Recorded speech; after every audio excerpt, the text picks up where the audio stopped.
Welcome to all. എല്ലാവർക്കും secret P S സിയിലേക്ക് സ്വാഗതം. ഇന്നലെ Kerala P S C clerk തസ്തികയിലേക്ക് വേരിയസ് ഡിപ്പാർട്ട്മെൻറ്റിലേക്ക് ഒരു എക്സാം നടത്തിയിട്ടുണ്ടായിരുന്നു. അതിൻ്റെ answer key, provisional answer key വന്നിട്ടുണ്ട് കേട്ടോ. നമുക്ക് നോക്കാം. ഫസ്റ്റ് ക്വസ്റ്റ്യൻ എന്താണ്? താഴെ കൊടുത്ത പ്രസ്താവനകളിൽ ഇന്ത്യൻ നാഷണൽ കോൺഗ്രസിൻ്റെ 1929 ലാഹോർ സമ്മേളനവുമായി ബന്ധമില്ലാത്തത് ഏത്? നമ്മുടെ ക്ലാസ്സിൽ പുതിയ CRT ക്ലാസ്സുകളൊക്കെ ചെയ്യുന്നുണ്ട്. അതുപോലെ തന്നെ പ്രീവിയസ് ക്വസ്റ്റ്യൻ ആൻസേഴ്സും ആവർത്തിക്കുന്ന ചോദ്യങ്ങളൊക്കെ ചെയ്യുന്നുണ്ട് കേട്ടോ. അപ്പം നമ്മുടെ ക്ലാസ്സുകൾ കാണുന്നവർക്കറിയാം, ക്വസ്റ്റ്യൻ പേപ്പർ റിവൈസ് ചെയ്യുമ്പോൾ ഞാൻ എപ്പോഴും എല്ലാ ക്വസ്റ്റ്യൻ പേപ്പറിലും വരുന്ന ഒരു ക്വസ്റ്റ്യൻ ആണ് 1929 ലാഹോർ സമ്മേളനം എന്ന് പറയുന്നത്. എല്ലാ ക്വസ്റ്റ്യൻ പേപ്പറിലും വരുന്ന, കാരണം അത് ഇമ്പോർട്ടൻ്റ് ആണ്, പഠിച്ചു വയ്ക്കാൻ പറഞ്ഞിട്ടുണ്ടായിരുന്നു. ആ ക്വസ്റ്റ്യൻ തന്നെ വീണ്ടും വന്നിരിക്കുകയാണ് അല്ലേ. നമുക്ക് നോക്കാം. 1929 ലാഹോർ സമ്മേളനവുമായി ബന്ധമില്ലാത്തത് ഏതെന്നാണ് ചോദിച്ചിരിക്കുന്നത്. ഏതാണ് ബന്ധമില്ലാത്തത്? നോക്കി. കോൺഗ്രസിൻ്റെ ലക്ഷ്യം പൂർണ്ണ സ്വരാജ് ആണെന്ന് പ്രഖ്യാപിച്ചു. ശരിയാണല്ലേ, കോൺഗ്രസിൻ്റെ ലക്ഷ്യം പൂർണ്ണ സ്വരാജ് ആണെന്ന് പ്രഖ്യാപിച്ചത് 1929 ലാഹോർ സമ്മേളനമാണ്. ജവഹർലാൽ നെഹ്റു കോൺഗ്രസ് അധ്യക്ഷനായി. ശരിയാണല്ലേ, ജവഹർലാൽ നെഹ്റു കോൺഗ്രസ് അധ്യക്ഷനായി. സിവിൽ നിയമലംഘന സമരം ആരംഭിക്കുവാൻ തീരുമാനിച്ചു. സിവിൽ നിയമലംഘന സമരം ആരംഭിക്കുവാൻ തീരുമാനിച്ചു. അതും 1929 ലാഹോർ സമ്മേളനവുമായി ബന്ധപ്പെട്ടിട്ടുള്ള ഒരു പ്രസ്താവനയാണ്. 1930 ഓഗസ്റ്റ് 15 സ്വതന്ത്ര ദിനമായിട്ട് ആചരിക്കുവാൻ തീരുമാനിച്ചിരുന്നതല്ല അല്ലേ. ഏത് വർഷമായിരുന്നു? 1930 ജനുവരി 26 അല്ലേ. 1930 ജനുവരി 26 സ്വതന്ത്ര ദിനമായിട്ട് ആഘോഷിക്കുവാൻ തീരുമാനിച്ചത്. അപ്പോൾ എന്തൊക്കെയാണ് 1929 ലാഹോർ സമ്മേളനത്തിൻ്റെ പ്രത്യേകത എന്ന് പറയുന്നത്? കോൺഗ്രസിൻ്റെ ലക്ഷ്യം പൂർണ്ണ സ്വരാജ് ആണെന്ന് പ്രഖ്യാപിച്ച സമ്മേളനമാണ്. അതുപോലെ തന്നെ ജവഹർലാൽ നെഹ്റു ആയിരുന്നു കോൺഗ്രസ് അധ്യക്ഷനായിരുന്നത്. സിവിൽ നിയമലംഘന സമരം ആരംഭിക്കുവാൻ തീരുമാനിച്ചതാണ് കേട്ടോ. സിവിൽ നിയമലംഘന സമരം ആരംഭിക്കുവാൻ തീരുമാനിച്ചു. അതുപോലെ തന്നെ 1930 ജനുവരി 26 സ്വതന്ത്ര ദിനമായിട്ട് ആചരിക്കുവാൻ തീരുമാനിച്ചത്. അപ്പോൾ ആൻസർ ഏതാണ് വരുന്നതിൽ തെറ്റാണ് ചോദിച്ചിട്ടുള്ളത്. ഇവിടെ നമുക്ക് ഓഗസ്റ്റ് 15 നൽകിയിരിക്കുന്നത്, ജനുവരി 26 നമുക്കറിയാം. അപ്പോൾ ആൻസർ ഏതാണ്? ഡി ആണല്ലേ. തെറ്റെന്ന് പറയുന്നത് ഡി ആണ്. Okay, next question. Muhammad Abdurahman സാഹിബിനെ കുറിച്ചുള്ള താഴെ കൊടുത്ത പ്രസ്താവനകളിൽ ശരിയായത് ഏത്? ആരാണ് ചോദിച്ചിരിക്കുന്നത്? മുഹമ്മദ് അബ്ദുറഹ്മാൻ സാഹിബിനെ കുറിച്ചല്ലേ. മുഹമ്മദ് അബ്ദുറഹ്മാൻ സാഹിബ്, വക്കം അബ്ദുൽ ഖാദർ മൗലവിയൊക്കെ നമ്മൾ കഴിഞ്ഞ പരീക്ഷകളിൽ ആവർത്തിച്ച് കണ്ട ക്വസ്റ്റ്യൻസ് ആണല്ലേ. അപ്പോൾ നമുക്ക് നോക്കാം. 1939 KPCC പ്രസിഡന്റ് ആയിരുന്നു അബ്ദുറഹ്മാൻ സാഹിബ്. 1939 KPCC പ്രസിഡന്റ് ആയിരുന്നു. ശരിയാണ് കേട്ടോ. 1930 ഉപ്പു സത്യാഗ്രഹത്തിൽ പങ്കെടുത്തതിന് കോഴിക്കോട് വെച്ച് അറസ്റ്റ് ചെയ്യപ്പെട്ടു. 1930 ഉപ്പു സത്യാഗ്രഹത്തിൽ ആര് പങ്കെടുത്തിട്ടുണ്ട്? അബ്ദുറഹ്മാൻ സാഹിബ് പങ്കെടുത്തിട്ടുണ്ട്. കോഴിക്കോട് വെച്ച് അദ്ദേഹം അറസ്റ്റ് ചെയ്യപ്പെട്ടിട്ടുണ്ടായിരുന്നു. അതുപോലെ തന്നെ അൽ അമീൻ പത്രത്തിൻ്റെ സ്ഥാപകൻ ആരാണ്? മുഹമ്മദ് അബ്ദുറഹ്മാൻ സാഹിബ് ആണല്ലേ. അൽ അമീൻ പത്രത്തിൻ്റെ സ്ഥാപകനാണ്. അതുപോലെ ഫോർവേഡ് ബ്ലോക്കിൻ്റെ കേരള ഘടകം പ്രസിഡന്റ് ആയിരുന്നു. ഫോർവേഡ് ബ്ലോക്കിൻ്റെ കേരള ഘടകം പ്രസിഡന്റ് ചോദിക്കുകയാണെന്നുണ്ടെങ്കിൽ ആരാണ്? മുഹമ്മദ് അബ്ദുറഹ്മാൻ സാഹിബാണ്. അപ്പോൾ എന്തൊക്കെയാണ് പറഞ്ഞത്? 1939 KPCC പ്രസിഡന്റ് ആയിരുന്നു. 1930 ഉപ്പു സത്യാഗ്രഹത്തിൽ പങ്കെടുത്തതിന് കോഴിക്കോട് വെച്ച് അറസ്റ്റ് ചെയ്യപ്പെട്ടു. അൽ അമീൻ പത്രത്തിൻ്റെ സ്ഥാപകനാണ് മുഹമ്മദ് അബ്ദുറഹ്മാൻ സാഹിബ്. ഫോർവേഡ് ബ്ലോക്കിൻ്റെ കേരള ഘടകം പ്രസിഡന്റ് ആയിരുന്നു. അപ്പോൾ ഏതാണ് ആൻസർ വരുന്നത്? എല്ലാം ശരിയാണല്ലേ. ഇതിൽ പറയുന്ന എല്ലാം ശരിയാണ്. ഓക്കെ, ക്ലിയർ ആണല്ലോ. Next question. താഴെ കൊടുത്തവയിൽ തെറ്റായ ജോഡി ഏതാണ്? തെറ്റായ ജോഡിയാണ് നമുക്ക് ചോദിച്ചിരിക്കുന്നത്. ഇതിലേതാണ് തെറ്റായ ജോഡി? നോക്കാം. ഫ്രഞ്ച് വിപ്ലവത്തിൽ ബാസ്റ്റൈലിൻ്റെ പതനം നടന്നിട്ടുണ്ട് അല്ലേ. ഫ്രഞ്ച് വിപ്ലവത്തിൽ നമുക്കറിയാം, 10ാം ക്ലാസ്സിലെ CRT ബുക്കിൽ പറയുന്നതാണ് ഫ്രഞ്ച് വിപ്ലവം, അതുപോലെ തന്നെ ചൈനീസ് വിപ്ലവം, അങ്ങനെ പ്രത്യേക വിപ്ലവങ്ങളൊക്കെ അതിൽ നിന്നൊക്കെ LDCക്ക് ചോദിക്കുന്നുണ്ട് കേട്ടോ, ഓരോ ഭാഗമായിട്ട്. അപ്പോൾ നോക്കാം. ഫ്രഞ്ച് വിപ്ലവം എന്ന് പറയുന്നത് ബാസ്റ്റൈലിൻ്റെ പതനമാണ്. ശരിയാണ്. റൂസോ സാമൂഹ്യ കരാറാണ്. റൂസോ എന്ന് പറയുന്ന ഒരു സാമൂഹ്യ കരാർ നടത്തിയിട്ടുണ്ടായിരുന്നു. അതുപോലെ സൺ യാത്ത് സെന്നിൻ്റെ എന്താണ്? സൺ യാത്ത് സെന്നെ ഏത് വിപ്ലവവുമായി ബന്ധപ്പെട്ട ആളാണ്? സൺ യാത്ത് സെൻ ചൈനീസ് വിപ്ലവവുമായി ബന്ധപ്പെട്ട ആളാണ് അല്ലേ. സൺ യാത്ത് സെൻ റഷ്യൻ വിപ്ലവം എന്നാണ് ഇവിടെ നമുക്ക് കൊടുത്തിരിക്കുന്നത്. റഷ്യൻ വിപ്ലവമല്ല, എന്താണ്? ചൈനീസ് വിപ്ലവം. ചൈനീസ് വിപ്ലവവുമായി ബന്ധപ്പെട്ട ആളാണ് sun Yat Sen. Okay. WTO എന്താണ്? WTO നിലവിൽ വന്നത് എന്നാണ്? 1995 എവിടെയായിരുന്നു? ജനീവയിലാണ് അല്ലേ. ജനീവയിലാണ് WTO സ്ഥാപിതമായത്. വേൾഡ് ട്രേഡ് ഓർഗനൈസേഷൻ സ്ഥാപിതമായത് ജനീവയിലാണ്. അപ്പോൾ ഇതിലേതാണ് നമ്മൾ തെറ്റ് പറഞ്ഞത്? സൺ യാത്ത് സെൻ ചൈനീസ് വിപ്ലവവുമായി ബന്ധപ്പെട്ടിട്ടുള്ളതാണ്. അതുപോലെ തന്നെ ഫ്രഞ്ച് വിപ്ലവം ബാസ്റ്റൈലിൻ്റെ പതനം ഉണ്ടായിരുന്നു. അതുപോലെ തന്നെ റൂസോ എന്താണ് സാമൂഹ്യ കരാറിൽ ഏർപ്പെട്ടിട്ടുണ്ടായിരുന്നു. സൺ യാത് സെൻ നമ്മൾ പറഞ്ഞു റഷ്യൻ വിപ്ലവമല്ല ചൈനീസ് വിപ്ലവമാണ്. WTO സ്ഥാപിതമായത് 1995 ജനീവയിലാണ്. ക്ലിയർ ആണെന്ന് വിചാരിക്കുന്നു. Okay, next question.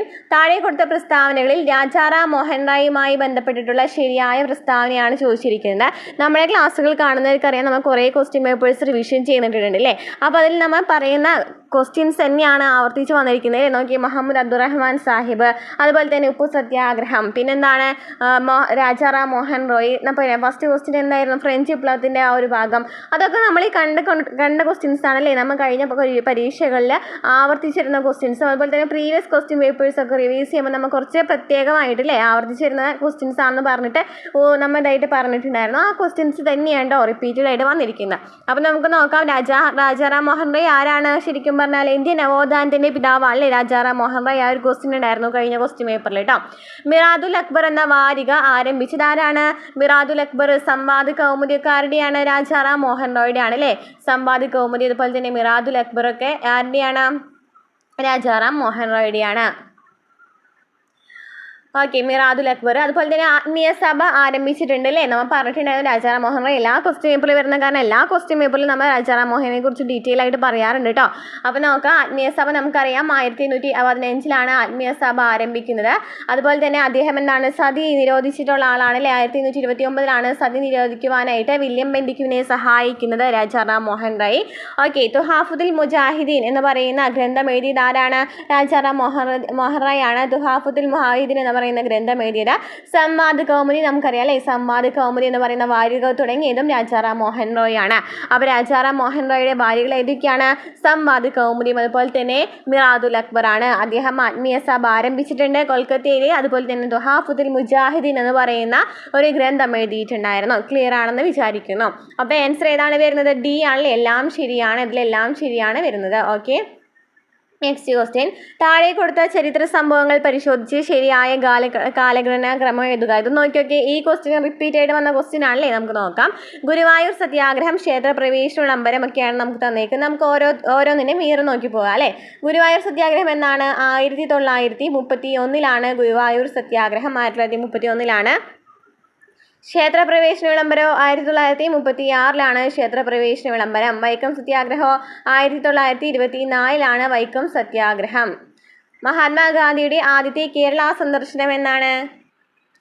1920 അല്ലേ. മഹാത്മാഗാന്ധി ആദ്യമായിട്ട് കേരളം സന്ദർശിച്ചത് 1920. ക്ലിയർ ആണ്. അപ്പോൾ നമുക്ക് നോക്കാം ഏതാണ് വർഷം, ഏതാണ് നമുക്ക് വർഷങ്ങൾ കിട്ടില്ലേ. നമുക്ക് നോക്കാം ഏതാണ് ഫസ്റ്റ് വരുന്നത്. 1920 അല്ലേ. മഹാത്മാഗാന്ധിയുടെ ആദ്യത്തെ കേരള സന്ദർശനമാണ് ആദ്യം വരുന്നത്. അപ്പോൾ മഹാത്മാഗാന്ധിയുടെ ആദ്യത്തെ 4 വരുന്നത് ആൻസർ. അപ്പോൾ 4 എന്നുള്ളത് ഫസ്റ്റ് ബിയിലെ ഓപ്ഷനിൽ വരുന്നുണ്ട്. അതുപോലെ തന്നെ നെക്സ്റ്റ് 24ാമത്തെ ഏതാണ്? 24 വൈക്കം സത്യാഗ്രഹമാണല്ലേ. അപ്പോൾ 3 വന്നു, അത് ഓക്കെയാണ്. അതുപോലെ തന്നെ 1931 ഗുരുവായൂർ സത്യാഗ്രഹം 1. ക്ഷേത്രപ്രവേശന വിളംബരം 1936. അപ്പോൾ ബി ആണല്ലേ ആൻസർ വരുന്നത്. അപ്പോൾ ഏതൊക്കെയാണ് നമ്മൾ പറഞ്ഞത്? ഗുരുവായൂർ സത്യാഗ്രഹം. ഇതിൻ്റെ ഇയേഴ്സ് ആണ് കൂടുതലായിട്ട് ചോദിക്കുന്നത്. ഈ സംഭവങ്ങൾ തന്നെയാണ് കൂടുതലായിട്ട് ചോദിക്കുന്നത്. മഹാത്മാഗാന്ധിയുടെ ആദ്യ കേരള സന്ദർശനത്തിൻ്റെ ഒരു ഭാഗത്ത് മാത്രം എന്തെങ്കിലും വേറെ ഏതെങ്കിലും ക്വസ്റ്റ്യൻ ആയിരിക്കാം ചോദിക്കുന്നുണ്ടായിരിക്കാം.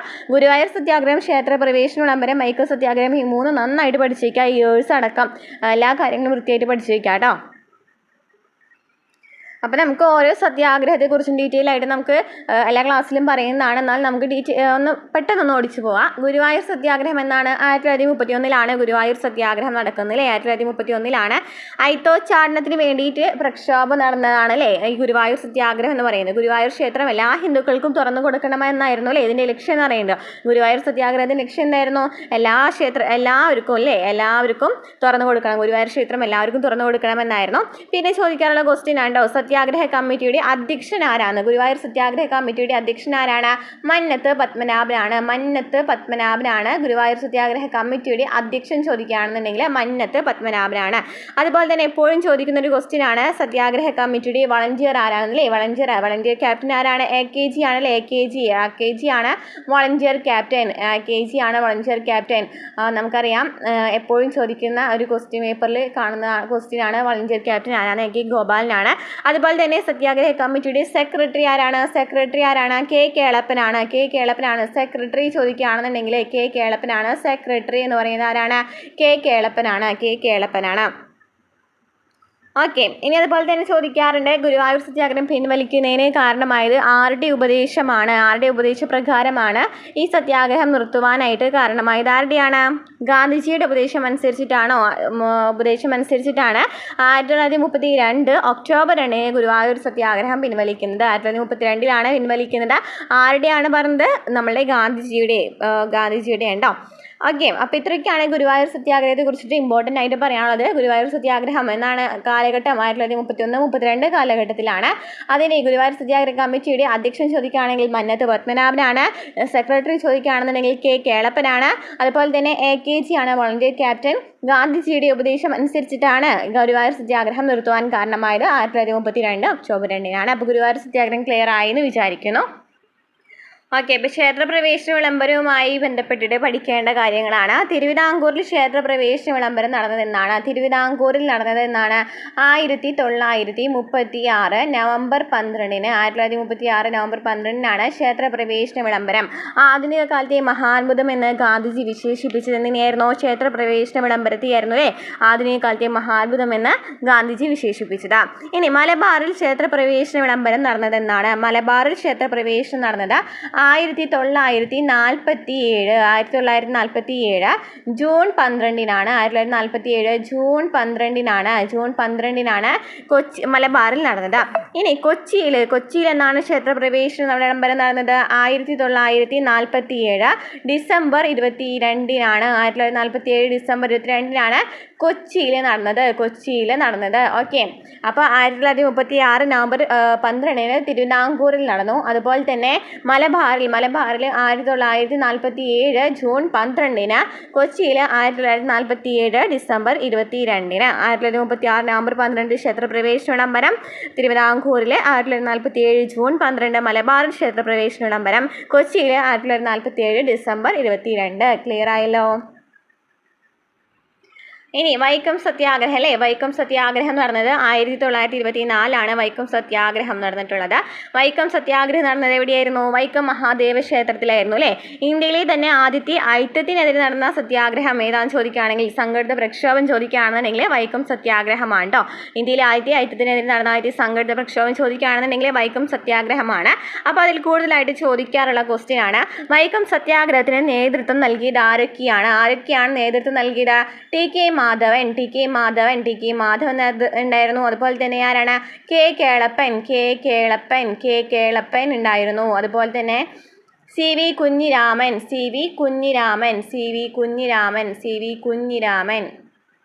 Okay, C V Kunhiraman.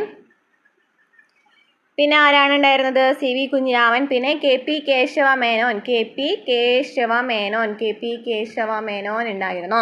അപ്പോൾ ആരൊക്കെയായിരുന്നു? T K Madhavan, K Kelappan, C V Kunhiraman, K P Kesava മേനോനായിരുന്നു വൈക്കം സത്യാഗ്രഹത്തിന് നേതൃത്വം നൽകിയിരുന്നത്. ഇതിലെ പ്രധാന നേതാവ് ടി കെ മാധവനാണ്. പ്രധാന നേതാവ് ചോദിക്കുകയാണെന്നുണ്ടെങ്കിൽ ആരാണ്? ടി കെ മാധവനാണ് പ്രധാന നേതാവ് ചോദിക്കുകയാണെങ്കിൽ ചോദിക്കാറുണ്ട് കേട്ടോ. വൈക്കം സത്യാഗ്രഹത്തിൻ്റെ പ്രധാന നേതാവ് ആരാണ്? ടി കെ മാധവനാണ്. അപ്പോൾ വൈക്കം സത്യാഗ്രഹം തുടങ്ങിയ വർഷം ഏതാണ്? 1924 പറഞ്ഞു. മാർച്ച് 30 1924 മാർച്ച് 30 വൈക്കം സത്യാഗ്രഹം തുടങ്ങിയത്. 1924 മാർച്ച് 30. ഇനി അതുപോലെ തന്നെ ചോദിക്കാറുണ്ട് അയിത്തോച്ചാടനത്തിനെതിരെ നടത്തിയ ആദ്യത്തെയും സമ്മേളനം ഏതാണ്? അല്ലെ, അയിത്തോച്ചാടനത്തിനെതിരെ പ്രമേയം പാസ്സാക്കിയ കോൺഗ്രസ് സമ്മേളനം ചോദിക്കാറുണ്ട്. അതേതായിരുന്നു? കാക്കിനഡ അല്ലെ. 1923 കാക്കിനഡ സമ്മേളനത്തിലായിരുന്നു ആദ്യമായിട്ട് അയിത്തത്തിനെതിരെ ഒരു പ്രമേയം പാസ്സാക്കിയ സമ്മേളനം. 1923 കാക്കിനഡ സമ്മേളനത്തിലാണ്. ഓക്കെ, ക്ലിയർ ആയല്ലോ. അതുപോലെ തന്നെ ചോദിക്കാറുണ്ട് വൈക്കം സത്യാഗ്രഹത്തിൽ നമുക്കറിയാം വൈക്കം ഹീറോ എന്നറിയപ്പെടുന്ന ആരാണ്? എ വി രാമസ്വാമി നായ്ക്കാറാണ്. കഴിഞ്ഞ ലാസ്റ്റ് ഗ്രേഡ് പേപ്പറിൽ 4 ഘട്ടങ്ങളിലും ചോദിച്ചിട്ടായിരുന്ന ഒരു ആളായിരുന്നു എ വി രാമസ്വാമി നായ്ക്കാർ. അപ്പോൾ വൈക്കം ഹീറോ എന്നറിയപ്പെടുന്നതും പെരിയോർ എന്നൊക്കെ അറിയപ്പെടുന്നത് എ വി രാമസ്വാമി നായ്ക്കാറാണ്. അതുപോലെ തന്നെ സ്വാഭിമാന പ്രസ്ഥാനം രൂപീകരിച്ചതുമാരാണ് എ വി രാമസ്വാമി നായ്ക്കാറാണ്. അപ്പോൾ വൈക്കം സത്യാഗ്രഹത്തിൻ്റെ ഭാഗമായിട്ട് മധുരയിൽ നിന്ന് വൈക്കത്തേക്ക് ജാഥ നയിച്ചത് എ വി രാമസ്വാമി നായ്ക്കാറാണ്. വൈക്കം സത്യാഗ്രഹത്തിന്റെ ഭാഗമായിട്ട് മധുരയിൽ നിന്ന് വൈക്കത്തേക്ക് ജാഥ നയിച്ചത് ഇ വി രാമസ്വാമി നായ്ക്കാറാണ്. വൈക്കം സത്യാഗ്രഹത്തിന്റെ ഭാഗമായിട്ട് മധുരയിൽ നിന്ന് വൈക്കത്തേക്ക് ജാഥ നയിച്ചത്. ഇനി വൈക്കം സത്യാഗ്രഹം അവസാനിക്കുമ്പോൾ ഉണ്ടായിരുന്ന ദിവാൻ ആരാണ്? M.E. വാട്സ് ആണ്. അതത്ര ഇമ്പോർട്ടൻ്റ് അല്ല. ഓക്കെ, വൈക്കം സത്യാഗ്രഹ സ്മാരകം നിലവിൽ വരുന്നത് എവിടെയാണ്? വൈക്കത്ത് തന്നെയായിരിക്കും അല്ലേ. വൈക്കത്ത് തന്നെ ആയിരിക്കാം. അതുപോലെ തന്നെ സവർണ ജാഥ സംഘടിപ്പിച്ചതൊക്കെ ഗാന്ധിജിയുടെ നേതൃത്വ പ്രകാരമാണ്. നമുക്കറിയാം എപ്പോഴും ചോദിക്കുന്ന ഒരു ക്വസ്റ്റ്യൻ ആണ്. വൈക്കം സത്യാഗ്രഹവുമായി ബന്ധപ്പെട്ടിട്ട് വൈക്കത്ത് നിന്ന് തിരുവനന്തപുരത്തേക്ക് തിരുവനന്തപുരത്തേക്ക് സവർണ ജാഥ നയിച്ചത് ആരാണ്? വൈക്കത്ത് നിന്ന് തിരുവനന്തപുരത്തേക്ക് സവർണ ജാഥ നയിച്ചത് ആരാണ്? വൈക്കത്ത് നിന്ന് തിരുവനന്തപുരത്തേക്ക് സവർണ ജാഥ നയിച്ചത് ആരാണ്? എപ്പോഴും ചോദിക്കാറുണ്ട് അല്ലേ? മന്നത്ത് പത്മനാഭനാണ്. വൈക്കത്ത് നിന്ന് എവിടേക്കാണ്? വൈക്കത്ത് നിന്ന് തിരുവനന്തപുരത്തേക്ക് സവർണ ജാഥ നയിച്ചത് മന്നത്ത് പത്മനാഭനാണ്. പഠിച്ചു വെക്കുക കേട്ടോ. മന്നത്ത് പത്മനാഭനാണ് വൈക്കത്ത് നിന്ന് സവർണ ജാഥ നയിച്ചത്. എപ്പോഴും ചോദിക്കാറുള്ള ക്വസ്റ്റ്യൻ തന്നെയാണ്. അതുപോലെ തന്നെ ശുചീന്ദ്ര സത്യാഗ്രഹം നോക്കി വയ്ക്കുക. ശുചീന്ദ്രം സത്യാഗ്രഹത്തിന് കമ്മിറ്റിയുടെ സെക്രട്ടറി ആരായിരുന്നു ചോദിക്കാറുണ്ട്. എം ഇ നായിഡു ആണ്. ശുചീന്ദ്രം സത്യാഗ്രഹ കമ്മിറ്റിയുടെ സെക്രട്ടറി എന്ന് പറയുന്നത് എം ഇ നായിഡു ആണ്. അപ്പോൾ എന്തൊക്കെയാണ് നമ്മൾ പറഞ്ഞത്? ഗുരുവായൂർ സത്യാഗ്രഹത്തെക്കുറിച്ച് എന്തൊക്കെയാണ് പറഞ്ഞത്? നമ്മൾ 1924 മാർച്ച് 30-നാണ് വൈക്കം സത്യാഗ്രഹത്തെക്കുറിച്ച് പറഞ്ഞത്. 1924 മാർച്ച് 30-നാണ് വൈക്കം സത്യാഗ്രഹം തുടങ്ങിയത്. അതിൽ നേതാക്കന്മാരായിരുന്നു ടി കെ മാധവനും കെ കേളപ്പനും സി വി കുഞ്ഞിരാമനും കെ പി കേശവമേനോനും. നമ്മൾ ചോദിക്കാട്ടോ ആരൊക്കെയാണ് ഉണ്ടായിരുന്നതെന്നൊക്കെ. അപ്പോൾ T K Madhavan, K Kelappan, C V Kunhiraman, K P കേശവമേനോനാണ്. ഇതിൽ പ്രധാന നേതാവ് ചോദിക്കുകയാണെന്നുണ്ടെങ്കിൽ ടി കെ മാധവനാണ്. പിന്നെ എന്തൊക്കെയാണ് പറഞ്ഞത്? വൈക്കം ഹീറോ എന്നൊക്കെ അറിയപ്പെടുന്നത് ആരെയായിരുന്നു? ഇ വി രാമസ്വാമി നായ്ക്കറിനെയായിരുന്നു. അതുപോലെ വൈക്കത്ത് നിന്ന് തിരുവനന്തപുരത്തേക്ക് സവർണ ജാഥ നയിച്ചത് മന്നത്ത് പത്മനാഭനാണ്. ക്ലിയർ ആയി എന്ന് വിചാരിക്കുന്നു. അപ്പോൾ നമുക്ക് ആൻസർ കിട്ടിയിട്ടുണ്ടായിരുന്നു. Okay, next question. താഴെ കൊടുത്തതിൽ നിന്നും ശരിയായ ജോഡി കണ്ടെത്തുക. അതിൽ ശരിയായ ജോഡിയാണ് കണ്ടെത്താൻ പറഞ്ഞിരിക്കുന്നത്. നീൽ ദർപ്പൺ ആരുടെയാണ്? ദീനബന്ധു മിത്രയുടെയാണ് അല്ലേ നീൽദർപ്പൺ എന്ന് പറയുന്നത്. ദീനബന്ധു മിത്രയുടെയാണ് നീൽദർപ്പൺ. ക്ലിയർ, നമുക്കറിയാം എല്ലാ ക്വസ്റ്റ്യൻ പേപ്പറിലും കാണുന്നതാണല്ലോ നീൽദർപ്പനെ കുറിച്ചിട്ടാണ്. ഓക്കെ, ഇനി ഹിന്ദു സ്വരാജ് ആരുടേതാണ്? ഹിന്ദു സ്വരാജ് ആരുടേതാണ്?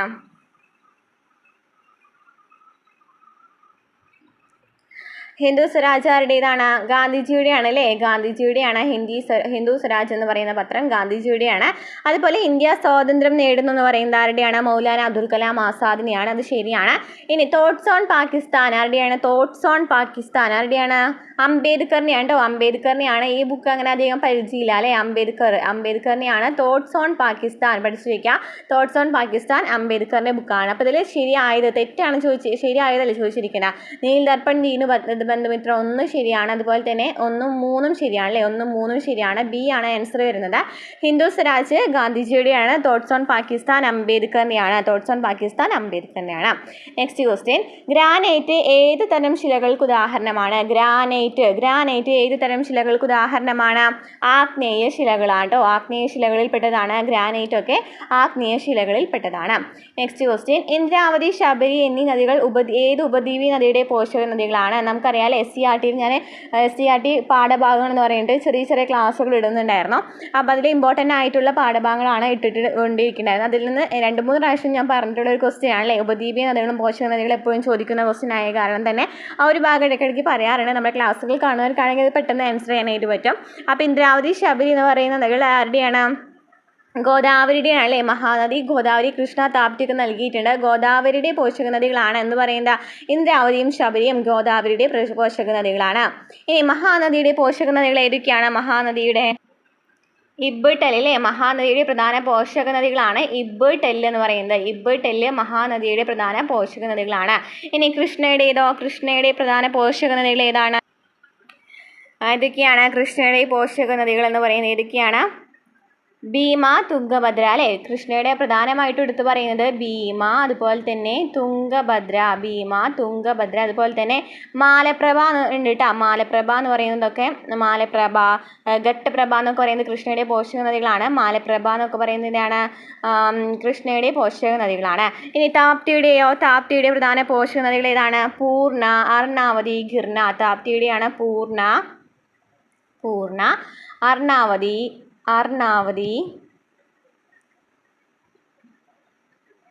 അർണാവതി, ഗിർന എന്ന് പറയുന്നതും താപ്തിയുടെ പോഷക നദികളാണ്. മഹാനദിയുടെ ഇബ്ബിട്ടല് പറഞ്ഞു അല്ലേ, മഹാനദിയുടെ ഇബ്ബിട്ടല്. അതുപോലെ തന്നെ ഷിയാനാഥ്, നമുക്കറിയാം സ്വകാര്യവൽക്കരിക്കപ്പെട്ട ആദ്യത്തെ നദി എന്നൊക്കെ പറയുന്നത്, പൂർണ്ണമായും സ്വകാര്യവൽക്കരിക്കപ്പെട്ട ആദ്യത്തെ നദി എന്ന് പറയുന്നത് ഏതാണ്? ഷിയോനാഥ് ആണ് അല്ലേ, ഷിയോനാഥ്. അപ്പോൾ ഷിയോനാഥ് എന്ന് പറയുന്നതും മഹാനദിയുടെ പ്രധാന പോഷക നദിയാണ്. ഷിയോനാഥ് എന്ന് പറയുന്നതും മഹാനദിയുടെ പ്രധാന പോഷക നദിയാണ്. പിന്നെ ഗോദാവരിയുടെ ഏതൊക്കെയാണ് നമ്മൾ പറഞ്ഞത്? ഗോദാവരി നമ്മൾ പറഞ്ഞത് ഏതൊക്കെയാണ്? ഇന്ദ്രാവതി, ശബരി പറഞ്ഞു അല്ലേ, ഗോദാവരി, ഇന്ദ്രാവതി, ശബരി. അതുപോലെ തന്നെ പെൺഗംഗ, മഞ്ചീര എന്നൊക്കെ പറയുന്നത് ഗോദാവരിയുടെ പ്രധാന പോഷക നദികളാണ്. കൃഷ്ണയുടെ ഭീമ, തുംഗഭദ്ര, മാലപ്രഭ, ഘട്ടപ്രഭ എന്നൊക്കെ പറയാം.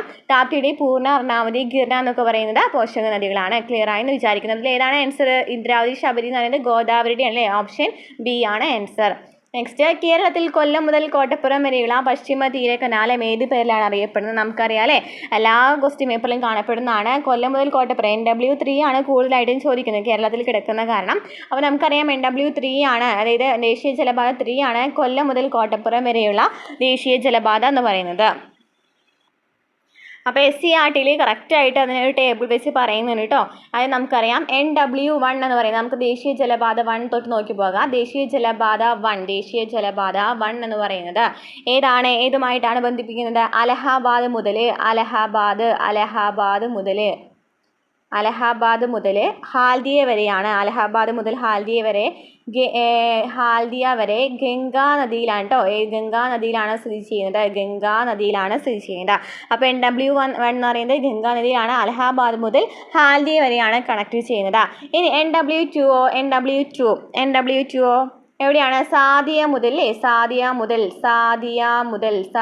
മുതൽ ധൂബ്ര വരെയാണ്.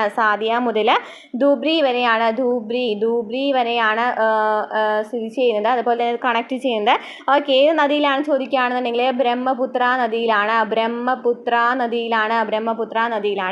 NW3 ഞാൻ പറഞ്ഞു കൊല്ലം ടു കോട്ടപ്പുറം ആണ്. എവിടെയാണ്? പശ്ചിമ തീര കനാലാന്ന് പറഞ്ഞു. NW4 Godavari to Krishna. NW4 എന്ന് പറയുന്നത് ഗോദാവരി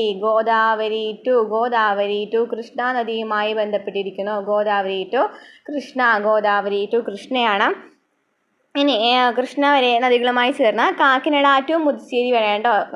കാക്കിനഡ ടു പുതുച്ചേരി നദിയാണ്. കാക്കിനഡ ടു പുതുച്ചേരി വരെയാണ് കണക്ട് ചെയ്യുന്നത്. കാക്കിനഡ ടു പുതുച്ചേരി വരെയാണ് നദികൾ ചോദിക്കുകയാണെന്നുണ്ടെങ്കിൽ ഗോദാവരി ടു കൃഷ്ണയാണ്. ക്ലിയർ ആയെന്ന് വിചാരിക്കുന്നു. ഇനി NW5 പൂർവ്വതീര കനാലാണല്ലേ. NW5 എന്ന് പറയുന്നത് പൂർവ്വതീര കനാലാണ്. NW5 പൂർവ്വതീര കനാലുമായിട്ടാണ് ബന്ധിപ്പിച്ചിരിക്കുന്നത്. അതുപോലെ തന്നെ അത് ഏതുമായിട്ടാണെന്ന് ചോദിച്ചാൽ ബ്രാഹ്മണി മഹാനദി ഡെൽറ്റയുമായിട്ട്. ബ്രാഹ്മണി മഹാനദി ഡെൽറ്റ. ഓക്കെ, ബ്രാഹ്മണി മഹാനദി പഠിച്ചു വെക്കാം കേട്ടോ. ബ്രാഹ്മണി മഹാനദി ഡെൽറ്റ വ്യവസ്ഥയുമായിട്ടാണ് ബന്ധിപ്പിച്ചിരിക്കുന്നത് കേട്ടോ. NW5 എന്ന് പറയുന്നത്. അപ്പോൾ നമുക്ക് ഒന്നുകൂടി നോക്കാം. NW1 എന്ന് പറയുന്നത് അലഹാബാദ് ടു ഹാൽദിയ വരെയാണ്. ഏതാണ്? ഗംഗാ നദിയിലാണ്. NW2 ദേശീയ ജലപാത 2 എന്ന് പറയുന്നത് സാദിയ ടു ധൂബ്രിയാണ്. ബ്രഹ്മപുത്ര നദിയിലാണ്. ദേശീയ ജലപാത 3 കൊല്ലം മുതൽ കോട്ടപ്പുറം വരെയാണ്. എവിടെയാണ്? ഗോദാവരി ടു കൃഷ്ണ നദിയുമായി ദേശീയ ജലപാത 3 കൊല്ലം മുതൽ കോട്ടപ്പുറം വരെയാണ്. പശ്ചിമ തീര കനാലുമായിട്ടാണ് ബന്ധിപ്പിച്ചിരിക്കുന്നത്. NW4 ദേശീയ ജലപാത 4 ഗോദാവരി ടു കൃഷ്ണ നദിയാണ്. കാക്കിനഡ ടു പുതുച്ചേരിയുമായിട്ടാണ് കണക്ട് ചെയ്തിരിക്കുന്നത്. NW5 എന്ന് പറയുന്നത് പൂർവ്വതീര കനാലാണ്. ബ്രഹ്മനദി മുതൽ മഹാനദി ഡെൽറ്റ വ്യവസ്ഥ വരെയാണ് കണക്ട് ചെയ്തിരിക്കുന്നത്. ക്ലിയർ ആയെന്ന് വിചാരിക്കുന്നു. അപ്പോൾ നമുക്ക് ക്വസ്റ്റിൻ്റെ ആൻസർ ഏതാണ്? ദേശീയ ജലപാത 3 C ആണോ. Next question, national remote sensing സെൻറ്ററിൻ്റെ NRSCയുടെ ആസ്ഥാനം എവിടെയാണ്? നാഷണൽ റിമോട്ട് സെൻസിങ് സെൻറ്ററിൻ്റെ ആസ്ഥാനം എവിടെയാണ്? ഹൈദരാബാദിലാണ് അല്ലേ. നാഷണൽ റിമോട്ട് സെൻസിങ് സെൻറ്റർ സ്ഥിതി ചെയ്യുന്നത് ഹൈദരാബാദിലാണ്. നെക്സ്റ്റ്, ഡോക്ടർ എന്നറിയപ്പെടുന്ന പ്രാദേശിക വാദം ഏതാണ്? ഹെർമാറ്റിനാണ് ഡോക്ടർ എന്നറിയപ്പെടുന്നത്. പ്രാദേശികവാദം ചോദിക്കുകയാണെന്നുണ്ടെങ്കിൽ ഹെർമാറ്റിനാണ്.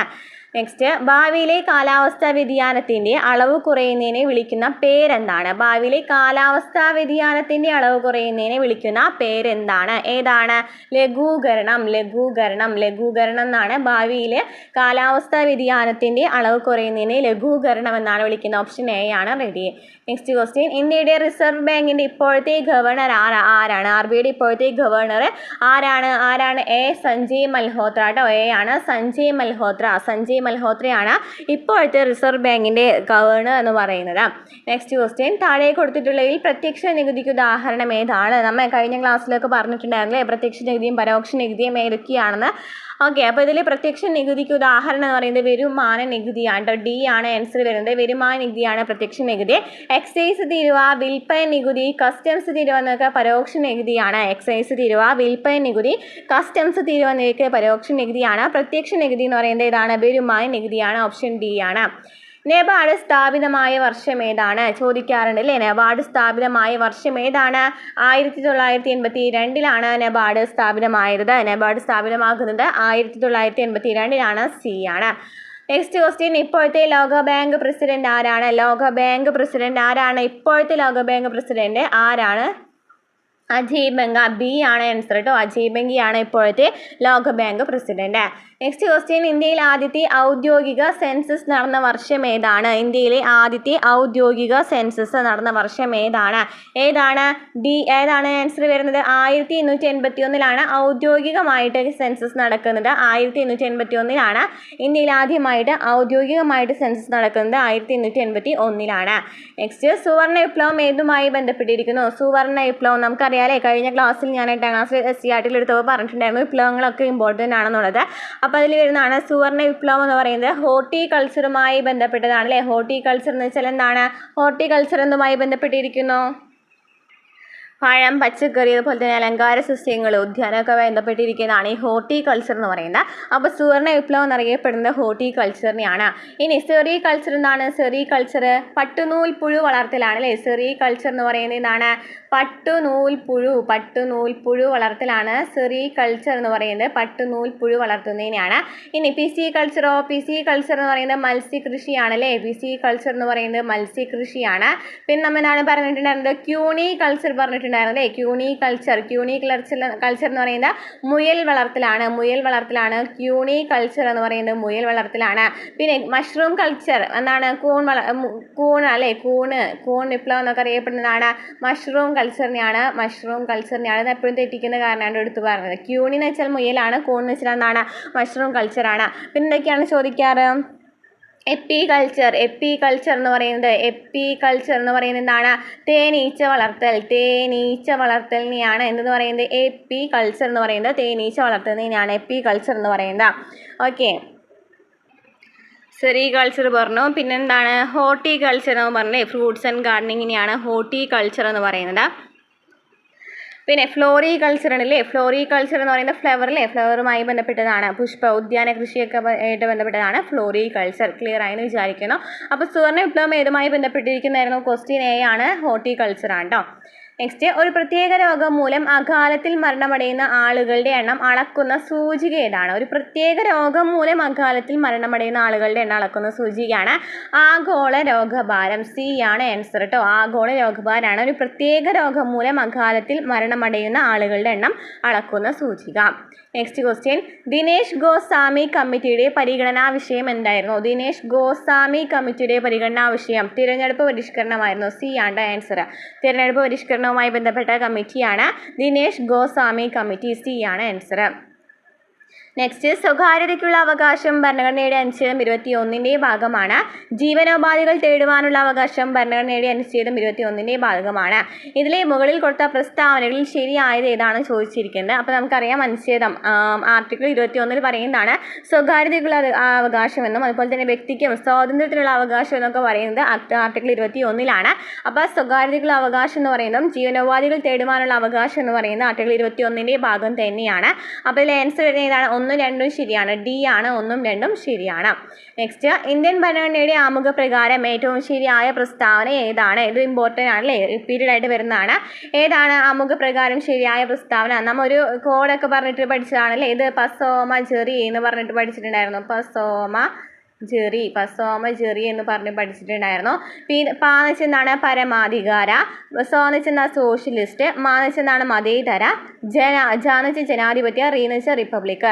ഓക്കെ, ഇന്ത്യ എന്ന് പറയുന്നത് ഒരു പരമാധികാര, സോഷ്യലിസ്റ്റ്, മതേതര, ജനാധിപത്യ, റിപ്പബ്ലിക് ആണ്. ആൻസർ എന്താണ്? ഓപ്ഷൻ ബി ആണ് ആൻസർ. നെക്സ്റ്റ്, ഭരണകക്ഷിയിലെ അംഗങ്ങൾ മാത്രം അധ്യക്ഷനാകുന്ന പാർലമെന്റ് കമ്മിറ്റി ഏതാണ്? ഭരണകക്ഷിയിലെ അംഗങ്ങൾ മാത്രം അധ്യക്ഷനാകുന്ന പാർലമെന്റിന്റെ കമ്മിറ്റി ഏതാണെന്നാണ് ചോദിച്ചിരിക്കേണ്ടത്. അപ്പോൾ ഭരണകക്ഷിയിലെ അംഗങ്ങൾ ഏതിലാണ് ഉണ്ടായിരിക്കുക? എസ്റ്റിമേറ്റ് കമ്മിറ്റിയിലാണ്. ഭരണകക്ഷിയിലെ അംഗങ്ങൾ മാത്രം ഉണ്ടാകുന്ന കമ്മിറ്റി പാർലമെന്ററി കമ്മിറ്റിയാണ് estimate committee. Next, central Vista പദ്ധതി ബന്ധപ്പെട്ടിരിക്കുന്നത് എന്തുമായി ബന്ധപ്പെട്ടതാണ്? പാർലമെന്റ് ആണല്ലേ. പാർലമെന്റുമായി ബന്ധപ്പെട്ട് പുതിയ പാർലമെന്റ് ഒക്കെ ഉദ്ഘാടനം ചെയ്ത സമയത്ത് ഉണ്ടായിരുന്ന ക്വസ്റ്റ്യൻസ് ആയിരുന്നു ഇതൊക്കെ. സെൻട്രൽ വിസ്ത പദ്ധതി എന്ന് പറയുന്നത് പാർലമെന്റ് സമുച്ചയ നിർമ്മാണവുമായി ബന്ധപ്പെട്ടിരിക്കുന്നു. ബി ആണ് ആൻസർ. നെക്സ്റ്റ്, ഭരണഘടനാ ദിനമായി ആചരിക്കുന്ന എപ്പോഴും ചോദിക്കാറുണ്ട് അല്ലേ. നവംബർ 26-നാണ് ഭരണഘടനാ ദിനമായിട്ട് ആചരിക്കുന്നത്. അല്ലെങ്കിൽ ദേശീയ നിയമ ദിനം എന്നൊക്കെ പറയുന്നത് നവംബർ 26-നാണ് ഭരണഘടനാ ദിനമായിട്ട് ആചരിക്കുന്നത്. എ ആണ് ആൻസർ. നെക്സ്റ്റ്, പഞ്ചായത്തി രാജ് സംവിധാനത്തിന് ഭരണഘടനാ പദവി നൽകിയ കമ്മിറ്റി ഏതാണ്? പഞ്ചായത്തി രാജ് സംവിധാനത്തിന് ഭരണഘടനാ പദവി നൽകിയ കമ്മിറ്റി ഏതാണ്? നമ്മൾ കഴിഞ്ഞ ഒരു SCRT ചാപ്റ്ററിൽ പറഞ്ഞിട്ടുണ്ടായിരുന്നു അല്ലേ. പഞ്ചായത്ത് രാജ്യം, അതുപോലെ തന്നെ അതുമായി ബന്ധപ്പെട്ട തദ്ദേശ സ്വയംഭരണ സ്ഥാപനങ്ങളെ കുറിച്ചൊക്കെ ഡീറ്റെയിൽ ആയിട്ട് പറഞ്ഞിട്ടുണ്ടായിരുന്നു. അപ്പോൾ ഇതിൽ പഞ്ചായത്ത് രാജ് സംവിധാനത്തിന് ഭരണഘടനാ പദവി നൽകിയത് ഏതാണ്? തുങ്കൻ കമ്മിറ്റിയാണ്. ഡി തുങ്കൻ കമ്മിറ്റിയാണ് പഞ്ചായത്തി രാജ് സംവിധാനത്തിന് ഭരണഘടനാ പദവി നൽകിയ കമ്മിറ്റി ചോദിക്കുകയാണെന്നുണ്ടെങ്കിൽ. ബൽവന്തറായ് കമ്മിറ്റിയും അശോക മേത്ത കമ്മിറ്റിയും ഒക്കെ പഞ്ചായത്ത് രാജുമായി ബന്ധപ്പെട്ട കമ്മിറ്റി തന്നെയാണ് കേട്ടോ. പക്ഷേ ഭരണഘടനാ പദവി നൽകിയ കമ്മിറ്റി ചോദിക്കുകയാണെന്നുണ്ടെങ്കിൽ വി.കെ. തുങ്കൻ കമ്മിറ്റിയാണ്. നെക്സ്റ്റ്, പെൺകുട്ടികൾക്ക് സ്വയം രക്ഷയ്ക്കായിട്ട് ആയോധന കലകളിൽ പരിശീലനം നൽകി ആത്മവിശ്വാസം വളർത്തുന്നതിനായിട്ട് വിദ്യാഭ്യാസ വകുപ്പ് നടപ്പിലാക്കുന്ന പദ്ധതി ഏതാണ്? പെൺകുട്ടികൾക്ക് സ്വയം രക്ഷയ്ക്കായിട്ട് ആയോധന കലകളിൽ പരിശീലനം നൽകുവാൻ ആത്മവിശ്വാസം വളർത്തുന്നതിനായിട്ട് വിദ്യാഭ്യാസ വകുപ്പ് നടപ്പിലാക്കുന്ന പദ്ധതിയാണ് എന്ത്? കരുത്ത് കേട്ടോ. എ ആണ് കരുത്ത്. കരുത്താണ് ആൻസർ വരുന്നത്. നെക്സ്റ്റ് ക്വസ്റ്റ്യൻ, താഴെ പറയുന്നവയിൽ സംസ്ഥാന പബ്ലിക് സർവീസ് കമ്മീഷനുമായി യോജിക്കുന്ന പ്രസ്താവനകൾ ഏതാണ്? സംസ്ഥാന കേരള PSCയുമായി ബന്ധപ്പെട്ട് വരുന്ന പ്രസ്താവനകൾ ഏതാണ്? ഇന്ത്യൻ ഭരണഘടനയുടെ 315 വകുപ്പുകളിലാണ് സംസ്ഥാന പബ്ലിക് സർവീസ് കമ്മീഷനെ കുറിച്ച് പ്രതിപാദിക്കുന്നത് എന്ന് പറയുന്നത് ശരിയാണോ? ആൻസർ ശരിയാണല്ലേ. ആർട്ടിക്കിൾ 315-ലാണ് എന്ത് വരുന്നത്? കേരള PSCനെ കുറിച്ച് പറയുന്നത് ആർട്ടിക്കിൾ 15-ലാണ്. ഓക്കെ, സംസ്ഥാന പബ്ലിക് സർവീസ് കമ്മീഷൻ ചെയർമാനെയും മറ്റ് അംഗങ്ങളെയും നിയമിക്കുന്നത് ഗവർണർ ആണെന്നാണ് പറഞ്ഞിരിക്കുന്നത്. അത് ശരിയാണോ? അതെ അല്ലേ, ഗവർണറാണ് സംസ്ഥാന പബ്ലിക് സർവീസ് കമ്മീഷൻ ചെയർമാനെയും അതുപോലെ തന്നെ മറ്റ് അംഗങ്ങളെയും നിയമിക്കുന്നത് ഗവർണറാണ്. സംസ്ഥാന പബ്ലിക് സർവീസ് കമ്മീഷൻ ചെയർമാൻ്റെ കാലാവധി 5 വർഷമാണെന്നാണ് പറഞ്ഞിരിക്കുന്നത്. എത്രയാണ് കാലാവധി? 6 വർഷം അല്ലേ. 6 വർഷം അല്ലെങ്കിൽ 62 വയസ്സാണ് PSC, അതായത് സംസ്ഥാന പബ്ലിക് സർവീസ് കമ്മീഷൻ ചെയർമാൻ്റെ കാലാവധി എന്ന് പറയുന്നത് 6 വർഷം അല്ലെങ്കിൽ 62 വയസ്സാണ്. അപ്പോൾ ഇതാണ് തെറ്റ് പറയുന്നത്. ഇതിൽ ശരി ചോദിച്ചിരിക്കുന്നതാണ് ശരിയല്ല. ചോദിച്ചിരിക്കുന്നത് 1ഉം 2ആണ് കേട്ടോ ശരി. ബി ആണ് 1ഉം 2ആണ് ശരി. ഇന്ത്യൻ ഭരണഘടനയുടെ 315-ാം വകുപ്പിലാണ് സംസ്ഥാന പബ്ലിക് സർവീസ് കമ്മീഷനെ കുറിച്ച് പ്രതിപാദിക്കുന്നത്. സംസ്ഥാന പബ്ലിക് സർവീസ് കമ്മീഷൻ ചെയർമാനെയും മറ്റ് അംഗങ്ങളെയും നിയമിക്കുന്നത് ഗവർണറാണ്. സംസ്ഥാന പബ്ലിക് സർവീസ് കമ്മീഷൻ ചെയർമാൻ്റെ കാലാവധി 6 വർഷം അല്ലെങ്കിൽ 62 വയസ്സാണ്. നെക്സ്റ്റ്, കേരള സംസ്ഥാന തണ്ണീർത്തട അതോറിറ്റിയുടെ ചെയർമാൻ ആരാണ്? തണ്ണീർത്തട ദിനമെന്നാണ് അതും ചോദിക്കാറുണ്ട് അല്ലേ. ഫെബ്രുവരി 2-നാണ് തണ്ണീർത്തട ദിനമെന്ന് പറയുന്നത്. അപ്പോൾ തണ്ണീർത്തട അതോറിറ്റിയുടെ ചെയർമാൻ, സംസ്ഥാനത്തെ തണ്ണീർത്തട അതോറിറ്റിയുടെ ചെയർമാൻ ആരാണ്? പരിസ്ഥിതി വകുപ്പ് മന്ത്രി ആയിരിക്കും അല്ലേ. പരിസ്ഥിതി വകുപ്പ് മന്ത്രിയാണ്. ഇപ്പോഴത്തെ പരിസ്ഥിതി വകുപ്പ് മന്ത്രി ആരാണ്? കമൻറ്റ് ചെയ്യട്ടോ. അപ്പോൾ കേരള സംസ്ഥാന തണ്ണീർത്തട അതോറിറ്റിയുടെ ചെയർമാൻ ആരാണ്? എ ആണ്, പരിസ്ഥിതി വകുപ്പ് മന്ത്രിയാണ്. നെക്സ്റ്റ്, 2024 പാരീസ് ഒളിമ്പിക്സിൽ ഹോക്കിയിലെ വെങ്കല മെഡൽ നേടിയ മലയാളി താരം ആരാണ്? എപ്പോഴും ചോദിക്കുന്നുണ്ട് അല്ലേ. ഇപ്പോൾ പാരീസ് ഒളിമ്പിക്സുമായി ബന്ധപ്പെട്ടിട്ട് 2024 പാരീസ് ഒളിമ്പിക്സിൽ ഹോക്കിയിലെ വെങ്കല മെഡൽ നേടിയ മലയാളി താരം ആരാണ്? സി ആണ് PR ശ്രീജേഷ്. PR ശ്രീജേഷ് ആണ്. സി ആണ് ആൻസർ വരുന്നത്. PR ശ്രീജേഷ് ആണ് 2024 പാരീസ് ഒളിമ്പിക്സ് ഹോക്കിയിൽ വെങ്കല മെഡൽ നേടിയ മലയാളി താരം. നെക്സ്റ്റ് ക്വസ്റ്റ്യൻ, മഹാത്മാഗാന്ധി ദേശീയ ഗ്രാമീണ തൊഴിലുറപ്പ് പദ്ധതി പ്രകാരം ഗ്രാമീണനായ പ്രായപൂർത്തിയായ ഒരു വ്യക്തി ഗ്രാമപഞ്ചായത്തിൽ തൊഴിലിന് അപേക്ഷ നൽകിയാൽ എത്ര ദിവസത്തിനുള്ളിൽ തൊഴിൽ നൽകുവാനുള്ള ബാധ്യത ഗ്രാമപഞ്ചായത്തിനുണ്ട്? അതായത് നമുക്കറിയാം നമ്മുടെ പ്രദേശത്ത് ദേശീയ ഗ്രാമീണ തൊഴിലുറപ്പ് പദ്ധതി ഉണ്ട് അല്ലേ. അപ്പോൾ ആ ഒരു പ്രായപൂർത്തിയായ ഒരു വ്യക്തി, ഗ്രാമീണായ ഒരു വ്യക്തി പഞ്ചായത്തിൽ തൊഴിലിന് വേണ്ടിയിട്ട് ഒരു അപേക്ഷ നൽകുകയാണ്. അപ്പോൾ അവർക്ക് എത്ര ദിവസത്തിനുള്ളിലാണ് ആ തൊഴിൽ നൽകുവാനുള്ള, പഞ്ചായത്തിന് ഈ ആൾക്ക് തൊഴിൽ നൽകുവാനുള്ള ദിവസം എന്ന് പറയുന്നത് എത്ര ദിവസത്തിനുള്ളിൽ കൊടുക്കണം എന്നാണ് പറയുന്നത്. അപേക്ഷ നൽകിയതിന് ശേഷം എത്രയാണ്? 15 ദിവസമാണ്. സി ആണ് ആൻസർ വരുന്നത്. 15 ദിവസത്തിനുള്ളിൽ അവർക്ക് ജോലി കൊടുത്തിരിക്കണം. നെക്സ്റ്റ് ക്വസ്റ്റ്യൻ, 2024 പ്രഖ്യാപിച്ച 54ാമത് കേരള സംസ്ഥാന ചലച്ചിത്ര അവാർഡുകളിൽ മികച്ച നടനായി തിരഞ്ഞെടുക്കപ്പെട്ടത് ആരാണ്? 2024 മികച്ച നടനല്ലേ കേരള സംസ്ഥാന ചലച്ചിത്ര അവാർഡ് 54ാമത്തെയായിരുന്നു. അതിലെ കേരള സംസ്ഥാന ചലച്ചിത്ര അവാർഡുകളിൽ മികച്ച നടനായിട്ട് തിരഞ്ഞെടുക്കപ്പെട്ടത് ആരായിരുന്നു? ഓപ്ഷൻ ബി ആണ്, പൃഥ്വിരാജ് ആണ്. നെക്സ്റ്റ് ക്വസ്റ്റ്യൻ, താഴെ പറയുന്നവയിൽ കേരള സംസ്ഥാന വിവരാവകാശ കമ്മീഷനുമായി ബന്ധപ്പെട്ട യോജിക്കുന്ന പ്രസ്താവനകൾ ഏതാണ്? നമുക്കറിയാം വിവരാവകാശ കമ്മീഷനും എല്ലാ കമ്മീഷനും ഇമ്പോർട്ടൻ്റ് ആണ്, എല്ലാ ക്വസ്റ്റ്യൻ പേപ്പറിലും കാണുന്നുണ്ട് അല്ലേ. അപ്പോൾ കമ്മീഷൻ ഒരു ചാപ്റ്റർ 9ാം ക്ലാസ്സിൽ ഒരു ചാപ്റ്റർ നമ്മൾ ഡീറ്റെയിൽ ആയിട്ട് എടുത്തിട്ടുണ്ട് കേട്ടോ. അപ്പോൾ ക്ലാസ്സുകൾ കാണാത്തവരുണ്ടെങ്കിൽ പോയി കാണാം. അപ്പോൾ നമുക്ക് വിവരാവകാശ കമ്മീഷനെ കുറിച്ചിട്ടാണ് ഇതിൽ ചോദിച്ചിരിക്കുന്നത്. ഇതിലേതാണ് ശരി എന്നാണ് ചോദിച്ചിരിക്കുന്നത്. 2005 വിവരാവകാശ നിയമം അനുസരിച്ച് കേരള സംസ്ഥാന സർക്കാർ രൂപീകരിച്ച ഒരു സ്വയം ഭരണാധികാര സ്ഥാപനമാണ് കേരള സംസ്ഥാന വിവരാവകാശ കമ്മീഷൻ. നമുക്കറിയാം 2005 വിവരാവകാശ നിയമം അല്ലേ, വിവരാവകാശ നിയമം നിലവിൽ വന്നത് 2005. അങ്ങനെ രൂപീകരിച്ചിട്ടുള്ള ഒരു സംസ്ഥാനത്തിലുള്ള വിവരാവകാശ കമ്മീഷൻ എന്ന് പറയുന്നത് കേരള സംസ്ഥാന വിവരാവകാശ കമ്മീഷനാണ്. സംസ്ഥാന മുഖ്യ വിവരാവകാശ കമ്മീഷണർ നിയമിക്കുന്ന ആരാണ്? ഗവർണറാണ് സംസ്ഥാനത്തെ മുഖ്യ വിവരാവകാശ കമ്മീഷണർ നിയമിക്കുന്നത്. സംസ്ഥാന മുഖ്യ വിവരാവകാശ കമ്മീഷണറുടെ കാലാവധി 3 വർഷം അല്ലെങ്കിൽ 65 വയസ്സ് തികയുന്നത് വരെയോ ഏതാണോ നേരത്തെയുള്ളത് അതായിരിക്കാം. സംസ്ഥാന മുഖ്യ വിവരാവകാശ കമ്മീഷണറുടെ കാലാവധി എത്രയാണ്? 3 വർഷം അല്ലെങ്കിൽ 65 വയസ്സാണ്, അല്ലെങ്കിൽ തികയുന്നത് എത്രയാണോ അത്രയാണ് എന്നാണ് പറയുന്നത്. അപ്പോൾ ഇതൊക്കെ ശരിയാണോ? അതിൽ ആൻസർ വരുന്നത് ഡി ആണ്. ഇവയെല്ലാം ശരിയാണ്. അപ്പോൾ 2005 വിവരാവകാശ നിയമം അനുസരിച്ച് കേരള സംസ്ഥാന സർക്കാർ രൂപീകരിച്ച ഒരു സ്വയം ഭരണാധികാര സ്ഥാപനമാണ് കേരള സംസ്ഥാന വിവരാവകാശ കമ്മീഷൻ. സംസ്ഥാന മുഖ്യ വിവരാവകാശ കമ്മീഷണറെ നിയമിക്കുന്നത് ഗവർണറാണ്. സംസ്ഥാന മുഖ്യ വിവരാവകാശ കമ്മീഷണറുടെ കാലാവധി 3 വർഷമോ അല്ലെങ്കിൽ 65 വയസ്സാണ്, അല്ലെങ്കിൽ തികയുന്നവരെയോ ഏതാണോ നേരത്തെ ഉള്ളത് അതായിരിക്കാം. നെക്സ്റ്റ് ക്വസ്റ്റ്യൻ, മലമ്പനിയുടെ രോഗകാരിയായ പ്ലാസ്മോഡിയം ഏത് വിഭാഗത്തിലാണ് പെടുന്നതെന്നാണ് ചോദിച്ചിരിക്കുന്നത്. മലമ്പനിയുടെ രോഗകാരിയാണല്ലേ പ്ലാസ്മോഡിയം വൈവാക്സ് എന്ന് പറയുന്നത്. അതിൽ ഏത് വിഭാഗമാണ്? സ്പോറോസോവയാണ്. സ്പോറോസോവ എന്ന് പറയുന്ന വിഭാഗത്തിലാണ് ഈ പ്ലാസ്മോഡിയം വരുന്നത്. ഡി ആണ് ആൻസർ വരുന്നത്, സ്പോറോസോവ. നെക്സ്റ്റ്, രക്തം കട്ടപിടിക്കാൻ സഹായിക്കുന്ന പ്രോട്ടീനുകളുടെ ഉൽപ്പാദനത്തെ നിയന്ത്രിക്കുന്ന ജീനുകൾക്ക് വൈകല്യം സംഭവിച്ച് പ്രോട്ടീൻ ഉൽപ്പാദനം തകരാറിലാകുന്ന ജനിതക രോഗം ഏതാണ്? അതായത് രക്തം ഇങ്ങനെ ഒഴുകിപ്പോയിക്കൊണ്ടിരിക്കുക, രക്തം നിലയ്ക്കാത്ത അവസ്ഥ എന്നൊക്കെ പറയും. അപ്പോൾ രക്തം കട്ടപിടിക്കാൻ സഹായിക്കുന്ന പ്രോട്ടീനുകളുടെ ഉൽപ്പാദനത്തെ നിയന്ത്രിക്കുന്ന ജീനുകൾക്ക് വൈകല്യം സംഭവിച്ച് പ്രോട്ടീൻ ഉൽപ്പാദനം തകരാറിലാകുന്ന ജനിതക രോഗമാണ് ഹീമോഫീലിയ. നമുക്ക് രക്തം നിലയ്ക്കാത്ത അവസ്ഥ എന്നൊക്കെ പറഞ്ഞിട്ട് അതിനെ കുറച്ചും കൂടി പറഞ്ഞോളൂ കേട്ടോ. അപ്പോൾ എ ആണ്, ഹീമോഫീലിയാണ് ആൻസർ വരുന്നത്. നെക്സ്റ്റ് ക്വസ്റ്റ്യൻ, തലച്ചോറിൽ ഡോപ്പാമിൻ എന്ന നാഡീയ പ്രേഷകത്തിൻ്റെ ഉൽപ്പാദനം കുറയുകയും മസ്തിഷ്കത്തിലെ പ്രത്യേക ഗാംഗ്ലിയോണുകൾ നശിക്കുകയും ചെയ്യുന്ന രോഗം ഏതാണ്? ഡോപ്പാമിൻ എന്ന് പറയുന്ന നാഡീയ, എപ്പോഴും ചോദിക്കാറാണ്, റിപ്പീറ്റഡ് ആയിട്ട് പഠിച്ചിരിക്കുക കേട്ടോ ഈ രോഗങ്ങളൊക്കെ. അപ്പോൾ തലച്ചോറിൽ ഡോപ്പാമിൻ എന്ന ഈ ഒരു ക്വസ്റ്റ്യനും നന്നായി പഠിച്ചിരിക്കുക. ഈ ക്വസ്റ്റ്യൻ എല്ലാ ക്വസ്റ്റ്യൻ പേപ്പറിലും കാണുന്നുണ്ട്. അപ്പോൾ ഡോപ്പാമിൻ എന്ന നാഡീയ പ്രേഷകത്തിൻ്റെ ഉൽപ്പാദനം കുറയുക, മസ്തിഷ്കത്തിലെ പ്രത്യേക ഗാംഗ്ലിയോണുകൾ നശിക്കുന്ന പറയുന്ന രോഗം ഏതാണ്? ബി, പാർക്കിൻസൺ രോഗമാണ്. രോഗമാണ്. തലച്ചോറിലെ ഡോപ്പാമിൻ എന്ന് പറയുന്ന നാഡീയ പ്രേഷകത്തിന്റെ ഉൽപ്പാദനം കുറയുകയും മസ്തിഷ്കത്തിലെ പ്രത്യേക ഗാംഗ്ലിയോണുകൾ നശിക്കുകയും ചെയ്യുന്ന രോഗമാണ് പാർക്കിൻസൺസ് രോഗം. നെക്സ്റ്റ് ക്വസ്റ്റ്യൻ, അമിനോ ആസിഡുകളിൽ നിന്ന് ഗ്ലൂക്കോസ് നിർമ്മിക്കുന്നതിന് സഹായകമായ ഹോർമോൺ ഏതാണ്? അമിനോ ആസിഡുകളിൽ നിന്ന് ഗ്ലൂക്കോസ് നിർമ്മിക്കുന്നതിന് സഹായകമായ ഹോർമോൺ ഏതാണ്? ഗ്ലൂക്കഗോൺ ആണ് കേട്ടോ. നമുക്കറിയാം പ്രോട്ടീൻ്റെ ഇതാണല്ലേ, പ്രോട്ടീനുമായി ബന്ധപ്പെട്ടതാണ് ഈ അമിനോ ആസിഡ് എന്ന് പറയുന്നത്. അപ്പം അമിനോ ആസിഡിൽ നിന്ന് ഗ്ലൂക്കോസ് നിർമ്മിക്കുന്നതിന് സഹായിക്കുന്ന ഹോർമോൺ ആണ് ഗ്ലൂക്കഗോൺ. എ ആണ് ആൻസർ, ഗ്ലൂക്കഗോൺ ആണ്. നെക്സ്റ്റ് ക്വസ്റ്റ്യൻ, സൊമാറ്റോട്രോപ്പിൻ്റെ അമിത ഉൽപാദനം മൂലം വളർച്ചാഘട്ടത്തിന് ശേഷം മുഖം, താടിയിൽ, വിരലുകൾ എന്നിവിടങ്ങളിലെ അസ്ഥികൾ വളരുന്ന അവസ്ഥയെ പറയുന്ന പേരെന്താണ്? അക്രോമഗാലി ആണല്ലേ. വളർച്ചയ്ക്ക് ശേഷവും നമ്മളുടെ ശരീരത്തിലെ ഓരോ ഭാഗങ്ങൾ വികൃതമാകുന്ന അവസ്ഥയാണ് ഈ അക്രോമഗാലി എന്ന് പറയുന്നത്. അതായത് സൊമാറ്റോട്രോപ്പിൻ എന്ന് പറയുന്നത് വളർച്ചയ്ക്ക് സഹായകമായ ഹോർമോൺ ആണല്ലേ സൊമാറ്റോട്രോപ്പിൻ എന്ന് പറയുന്നത്. ഈ സൊമാറ്റോട്രോപ്പിൻ്റെ ഉൽപാദനം കൂടുമ്പോൾ, അതായത് വളർച്ചാഘട്ടത്തിന് ശേഷവും ഈ മുഖം, താടിയിൽ, വിരലുകൾ നന്നായിട്ട് വളരും, അവിടുത്തെ അസ്ഥികളൊക്കെ നന്നായിട്ട് വളരും. വരും ആ അവസ്ഥേനെയാണ് അക്രോമഗാലി എന്ന് പറയുന്നത്. സി ആണ്, അക്രോമഗാലിയാണ് ആൻസർ. നെക്സ്റ്റ്, ലോക പ്രമേഹ ദിനമായിട്ട് ആചരിക്കുന്നത് എപ്പോഴാണ് നമുക്കറിയാം അല്ലേ? നവംബർ 14 നവംബർ 14 ശിശുദിനവുമായി ബന്ധപ്പെട്ട് ശിശുദിനത്തിന് എന്ത് ലഭിക്കും? നമുക്ക് മിഠായി ലഭിക്കും. അപ്പോൾ അത് പ്രമേഹം അല്ലേ? പ്രമേഹം കൂടാനായിട്ട് ചാൻസ് ഉണ്ട്, അങ്ങനെ പഠിച്ചാൽ മതി. അപ്പോൾ ലോക പ്രമേഹ ദിനമായിട്ട് ആചരിക്കുന്നത് നവംബർ 14 ആണ് ആൻസർ വരുന്നത്.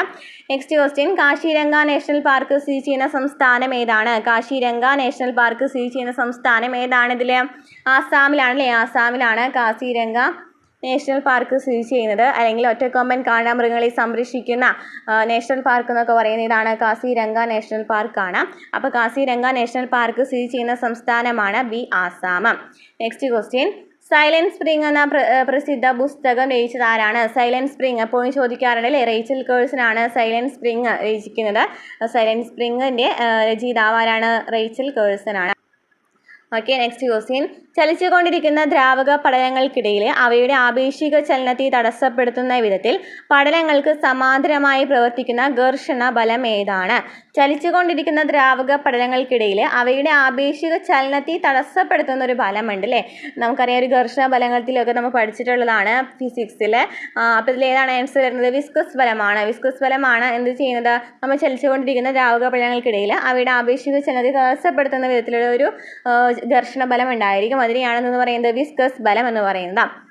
നെക്സ്റ്റ്, വാഹനങ്ങളിൽ റിയർ വ്യൂ മിററായിട്ട് ഉപയോഗിക്കുന്ന ദർപ്പണം ഏതാണ്? വാഹനങ്ങളിൽ റിയർ വ്യൂ മിററായിട്ട് ഉപയോഗിക്കുന്ന ദർപ്പണം ഏതാണ്? കോൺവെക്സ് ദർപ്പണമാണ്. കോൺവെക്സ് ദർപ്പണമാണ് വാഹനങ്ങളിൽ റിയർ വ്യൂ മിററായിട്ട് ഉപയോഗിക്കുന്ന ദർപ്പണം.